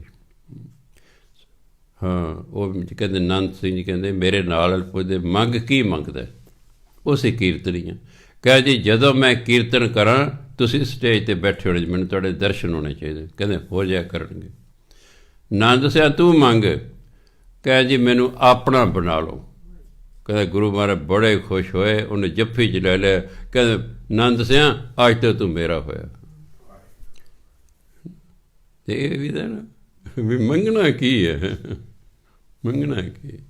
ਮੰਗਣਾ ਮੰਗਣ ਨੀਕਾ ਹਰ ਜਸ ਗੁਰ ਤੇ ਮੰਗਣਾ, ਤਿਆਗਣਾ ਤਿਆਗਣ ਨੀਕਾ ਕਾਮ ਕ੍ਰੋਧ ਲੋਭ ਮੋਹ ਤਿਆਗਣਾ। ਜੇ ਛੱਡਣਾ ਤੇ ਇਹ 5 ਚੀਜ਼ਾਂ ਛੱਡੋ, ਮੰਗਣਾ ਤੇ ਨਾਮ ਮੰਗੋ। ਨਾਮ ਦੇ ਵਿੱਚ ਸਭ ਕੁਝ ਵੀ ਆਪਣੇ ਆਪ ਆ ਜਾਏਗਾ। ਸੰਸਾਰ ਦੀ ਹਰ ਇੱਕ ਚੀਜ਼ ਨਾਮ ਦੇ ਵਿੱਚ ਹੈ। ਨਾਮ ਰੱਬ ਹੈ। ਨਾਮ ਤੇ ਨਾਮੀ 'ਚ ਕੋਈ ਫਰਕ ਨਹੀਂ ਹੁੰਦਾ। ਜਿਵੇਂ ਰੱਬ ਦੇ ਵਿੱਚ ਸਾਰਾ ਸੰਸਾਰ, ਉਹਦੇ ਵਿੱਚ ਸਾਰਾ ਸੰਸਾਰ ਪ੍ਰਗਟ ਹੋਇਆ ਹੈ। ਇਹ ਨਾਮ ਹੈ। ਨਾਮ ਦੇ ਵਿੱਚ ਤੁਹਾਡੀਆਂ ਸਾਰੀਆਂ ਇੱਛਾਵਾਂ ਨੇ, ਪਰ ਜਾਇਜ਼ ਨੇ। ਨਜਾਇਜ਼ ਤੁਹਾਡੀ ਇੱਛਾ ਪੂਰੀ ਨਹੀਂ ਹੋਏਗੀ ਵੀ ਮੇਰਾ ਗੁਆਂਢੀ ਮਰ ਜਾਏ ਜਾਂ ਮੇਰਾ ਫਲਾਣਾ ਦੁਸ਼ਮਣ ਮਰ ਜਾਏ, ਇਹ ਇਹੋ ਜਿਹੀ ਇੱਛਾ ਨਹੀਂ ਪੂਰੀ ਹੋਣਗੀ। ਹਾਂ, ਨਾਮ ਦੇ ਵਿੱਚ ਸਭ ਕੁਝ ਹੈ। ਪਰ ਮੈਂ ਕਈ ਵਾਰੀ ਸੋਚਦਾ, ਜੈਮਲ ਸੇ ਜੇ ਪਰਮਾਤਮਾ ਕਿਤੇ ਪ੍ਰਗਟ ਹੋ ਗਿਆ ਤੇ ਜਾਂ ਗੁਰੂ ਮਹਾਰਾਜ ਪ੍ਰਗਟ ਹੋ ਗਏ, ਕਹਿਣ ਮੰਗ ਜੈਮਲ ਸਿੰਘ ਕੀ ਮੰਗਦਾ, ਤੇ ਪਤਾ ਨਹੀਂ ਉਦੋਂ ਮੇਰੀ ਅਕਲ ਕੰਮ ਕਰੇਗੀ ਕਿ ਨਹੀਂ, ਕੀ ਮੈਂ ਕੁਛ ਹੋਰ ਹੀ ਨਾ ਮੰਗ ਲਾਂ। ਤਾਂ ਮੈਂ ਕਹਿਣਾ ਇਹ ਨਾ ਕਿਆ ਕਰਨ ਲੈ, ਕਿੱਥੇ ਸਾਡੀ ਇੰਨੀ ਕਿਸਮਤ, ਕਿੱਥੇ ਇਹ ਦਾਤੇ ਦੇ ਰੰਗ ਨੇ। ਕੋਈ ਪਤਾ ਨਹੀਂ ਕਿਸ ਵੇਲੇ ਕਿਸ 'ਤੇ ਕਿਰਪਾ ਹੋ ਜਾਣੀ। ਮਨ ਦੀ ਤਿਆਰੀ ਰੱਖਣੀ ਹੈ ਕਿ ਜੇ ਕਿਤੇ ਗੁਰੂ ਮਹਾਰਾਜ ਪ੍ਰਗਟ ਹੋ ਗਏ ਤੇ ਉਹਨੇ ਪੁੱਛਿਆ, ਬੋਲ ਬੀਬਾ, ਬੋਲ ਬੀਬੀ, ਕੀ ਚਾਹੀਦਾ? ਮੈਂ ਆਹ ਮੰਗਣਾ। ਕਿਤੇ ਧੀ ਪੁੱਤ ਨਾ ਮੰਗਣ ਲੱਗ ਜਾਓ, ਸਾਰੀ ਜ਼ਿੰਦਗੀ ਖਰਾਬ ਹੋ ਜਾਏਗੀ। ਕੀ ਖਟੋਗੇ? ਜੋ ਮੰਗਣਾ ਫਿਰ ਉਹੀ ਮੰਗਣਾ ਹੈ। ਬਈ ਨਾਮ ਦੀ ਦਾਤ ਦੇ ਦਿਓ ਜੀ, ਬਸ ਇਸੇ 'ਚ ਸਭ ਕੁਛ ਹੈ। ਇਸੇ 'ਚ ਸਭ ਕੁਛ ਹੈ। ਇੱਕ ਜਿਹਨੇ ਮਾਈ ਅੰਨੀ ਸੀ, ਚਲੋ ਸਾਧੂ ਦੀ ਸੇਵਾ ਕੀਤੀ। ਕਹਿੰਦੇ ਮਾਤਾ ਜੀ ਮੰਗੋ, ਕੀ ਮੰਗਦੀ ਹੈ? ਕਹਿ ਜੀ ਮੈਂ ਆਪਣੀ ਨੂੰਹ ਨੂੰ, ਠੀਕ ਹੈ, ਸੋਨੇ ਦੀ ਮਧਾਣੀ ਦੇ ਨਾਲ ਦੁੱਧ ਰਿੜਕਦੀ ਵੇਖਾਂ, ਅਤੇ ਜਿਹੜਾ ਮੇਰਾ ਪੋਤਾ ਹੈ ਉਹ ਮੱਖਣ ਖਾ ਰਿਹਾ ਹੋਵੇ। ਤੇ ਸਾਰੇ ਮੰਗ ਲਿਆ। ਸੋਨੇ ਦੀ ਮਧਾਣੀ ਮੰਗ ਲਈ, ਨੂੰਹ ਮੰਗ ਲਈ, ਮੁੰਡੇ ਦਾ ਵਿਆਹ ਹੋ ਗਿਆ ਕਿ ਪੋਤਾ ਵੀ ਮੰਗ ਲਿਆ। ਇੱਕੋ ਜਿਹੀ ਸਭ ਕੁਝ ਮੰਗ ਲਿਆ। ਉਹ ਹੱਸ ਪੈ ਕੇ ਚੱਲ ਵੀ ਉਹ ਸਾਰਾ ਕੁਛ ਹੀ ਮਿਲੇਗਾ। ਕਿਉਂ ਜੋ ਕਹਿ ਤਾਂ ਮੰਗ ਕੀ ਮੰਗਦੀ। ਹਾਂਜੀ, ਸੋ ਇਹ ਇਸ ਲਈ ਪਾਈ। ਤਾਂ ਮੈਂ ਕਹਿੰਦਾ ਵੀ ਹੋ ਸਕਦਾ, ਕੋਈ ਪਤਾ ਨਹੀਂ ਵੀ ਜੇ ਕਿਸੇ, ਜੇ ਬੀਬੀ ਤੇ ਮਾਈ ਤੇ ਖੁਸ਼ ਹੋ ਸਕਦੇ, ਕਿਸੇ ਤੇ ਵੀ ਹੋ ਸਕਦੇ। ਕੋਈ ਪਤਾ ਨਹੀਂ ਕਿਸ ਵੇਲੇ ਸਾਡੀ ਕਿਸਮਤ ਚਮਕੇ, ਕਿਸ ਵੇਲੇ ਗੁਰੂ ਮਹਾਰਾਜ ਕਿਰਪਾ ਕਰ ਦੇਣ। ਸੁਪਨੇ 'ਚ ਵੀ ਕਹਿ ਸਾਨੂੰ ਮੰਗ ਕੀ ਮੰਗਦਾ, ਉਦੋਂ ਹੋ ਸਕਦਾ ਸਾਨੂੰ ਭੁੱਲ ਭੁਲਾ ਜਾਵੇ। ਪਰ ਜੇ ਜਾਗਰਤ ਅਵਸਥਾ 'ਚ ਤਾਂ ਪਹਿਲਾਂ ਸੋਚ ਕੇ ਰੱਖਿਓ ਵੀ ਜੇ ਗੁਰੂ ਮਹਾਰਾਜ ਮਰਨ ਤੋਂ ਪਹਿਲਾਂ ਮੈਨੂੰ ਮਿਲ ਪਏ, ਮੈਂ ਉਹਨਾਂ ਤੋਂ ਆਹ ਮੰਗਾਂਗੀ ਜਾਂ ਆਹ ਮੰਗਾਂਗਾ। ਬਾਕੀ ਤੁਹਾਡੀ ਮਰਜ਼ੀ ਹੈ। ਸੋ ਗੁਰੂ ਮਹਾਰਾਜ ਕਹਿੰਦੇ ਸਾਧ ਸੇਵਾ ਵਡ ਭਾਗੀ ਪਾਈਏ। ਸਾਧੂ ਦੀ ਸੇਵਾ ਵੱਡੇ ਭਾਗਾਂ ਨਾਲ ਪ੍ਰਾਪਤ ਹੁੰਦੀ ਹੈ। ਸਾਧ ਸੰਗ ਹਰ ਕੀਰਤਨ ਗਾਈਏ। ਗੁਰੂ ਦੀ ਸੰਗਤ 'ਚ ਆ ਕੇ ਮਨੁੱਖ ਪਰਮਾਤਮਾ ਸਿਫਤ ਸਲਾਹ ਕਰਦਾ। ਇੱਥੇ ਕੀਰਤਨ ਤੋਂ ਭਾਵ ਨਹੀਂ ਤੁਸੀਂ ਜੀ ਸਾਨੂੰ ਤਾਂ ਆਵਾਜ਼ ਹੀ ਨਹੀਂ ਵਜਾਉਣਾ, ਅਸੀਂ ਕੀਰਤਨ ਕੀ ਗਾਈਏ। ਨਾਲੇ ਕੀਰਤਨ ਗਾਇਆ ਨਹੀਂ ਜਾਂਦਾ, ਕੀਰਤਨ ਕੀਤਾ ਜਾਂਦਾ। ਪਤਾ ਨਾ, ਕੋਈ ਕੀਰਤਨੀ ਇਹ ਨਹੀਂ ਕਹਿੰਦਾ ਵੀ ਮੈਂ ਕੀਰਤਨ ਗਾ ਰਿਹਾ ਜੀ, ਕੋਈ ਕਹਿੰਦਾ ਮੈਂ ਕੀਰਤਨ ਕਰ ਰਿਹਾ। ਤੁਸੀਂ ਵੀ ਕਹਿੰਦੇ ਨਾ ਫਲਾਣਾ ਕੀਰਤਨ ਕਰ ਰਿਹਾ ਹੈ। ਇਸ ਲਿਖਿਆ ਗਾਈਏ। ਪਰਮਾਤਮਾ ਦੀ ਸਿਫਤ ਸਲਾਹ ਗਾਉਣੀ ਚਾਹੀਦੀ ਹੈ। ਸਾਧ ਸੰਗ ਹਰ ਕੀਰਤਨ ਗਾਏ। ਗੁਰੂ ਦੀ ਸੰਗਤ 'ਚ ਆ ਕੇ ਹਰੀ ਦੀ ਸਿਫਤ ਸਲਾਹ ਕਰਨੀ ਚਾਹੀਦੀ ਹੈ। ਅਨੇਕ ਵਿਘਨ ਤੇ ਸਾਧੂ ਰੱਖ। ਦੇਖੋ ਗੁਰੂ ਮਹਾਰਾਜ ਤੁਹਾਨੂੰ ਅਨੇਕਾਂ ਵਿਘਨਾਂ ਤੋਂ ਬਚਾ ਕੇ ਰੱਖੇਗਾ। ਸਾਡੇ ਹਰ ਕੰਮ 'ਚ ਵਿਘਨ ਆਉਂਦੇ ਰਹਿੰਦੇ ਨੇ, ਤਾਂ ਹੀ ਪਾਠ ਲੈ ਕੇ ਜਾਂਦੇ ਉਹਨਾਂ ਜੀ। ਉਹ ਜੀ ਕੋਈ ਕੰਮ ਸਿਰੇ ਨਹੀਂ ਚੜ੍ਹਦਾ ਜੀ, ਉਹ ਨੌਕਰੀ ਮਿਲਦੀ ਰਹਿ ਜਾਂਦੀ ਹੈ ਜੀ। ਉਹ ਜੀ ਮੈਂ ਫੋਰਨ ਜਾਣਾ ਸੀ, ਟਿਕਟ ਵੀ ਲਈ ਸੀ, ਜੋ ਕੈਂਸਲ ਹੋ ਗਈ ਜੀ, ਵਿਘਨ ਪੈ ਗਿਆ ਜੀ। ਹਾਂਜੀ, ਉਹਦੇ ਭਾਂਤ ਦੇ ਵਿਘਨ ਪੈਂਦੇ ਨੇ।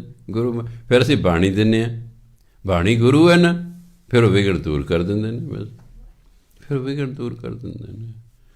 ਅਨੇਕ ਵਿਘਨ ਤੇ ਸਾਧੂ ਰੱਖੈ। ਹਰ ਗੁਣ ਗਾਏ ਅੰਮ੍ਰਿਤ ਰਸ ਚੱਕ। ਫਿਰ ਬੰਦਾ ਹਰੀ ਦੇ ਗੁਣ ਗਾਉਂਦਾ ਅਤੇ ਇਸ ਨਾਮ ਰਸ ਨੂੰ ਚੱਖਦਾ। ਅੰਮ੍ਰਿਤ ਨਾਮ ਰਸ ਨੂੰ ਚੱਖਦਾ ਹੈ। ਓਟ ਗਹੀ ਸੰਤਹਿ ਦਰ ਆਇਆ।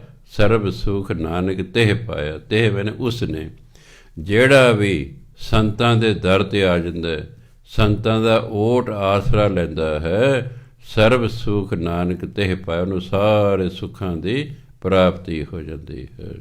ਸੋ ਸਤਿਕਾਰਯੋਗ ਸਾਧ ਸੰਗਤ, ਸਮਾਂ ਹੋ ਗਿਆ। ਵਾਹਿਗੁਰੂ ਜੀ ਕਾ ਖਾਲਸਾ, ਵਾਹਿਗੁਰੂ ਜੀ ਕੀ ਫਤਿਹ।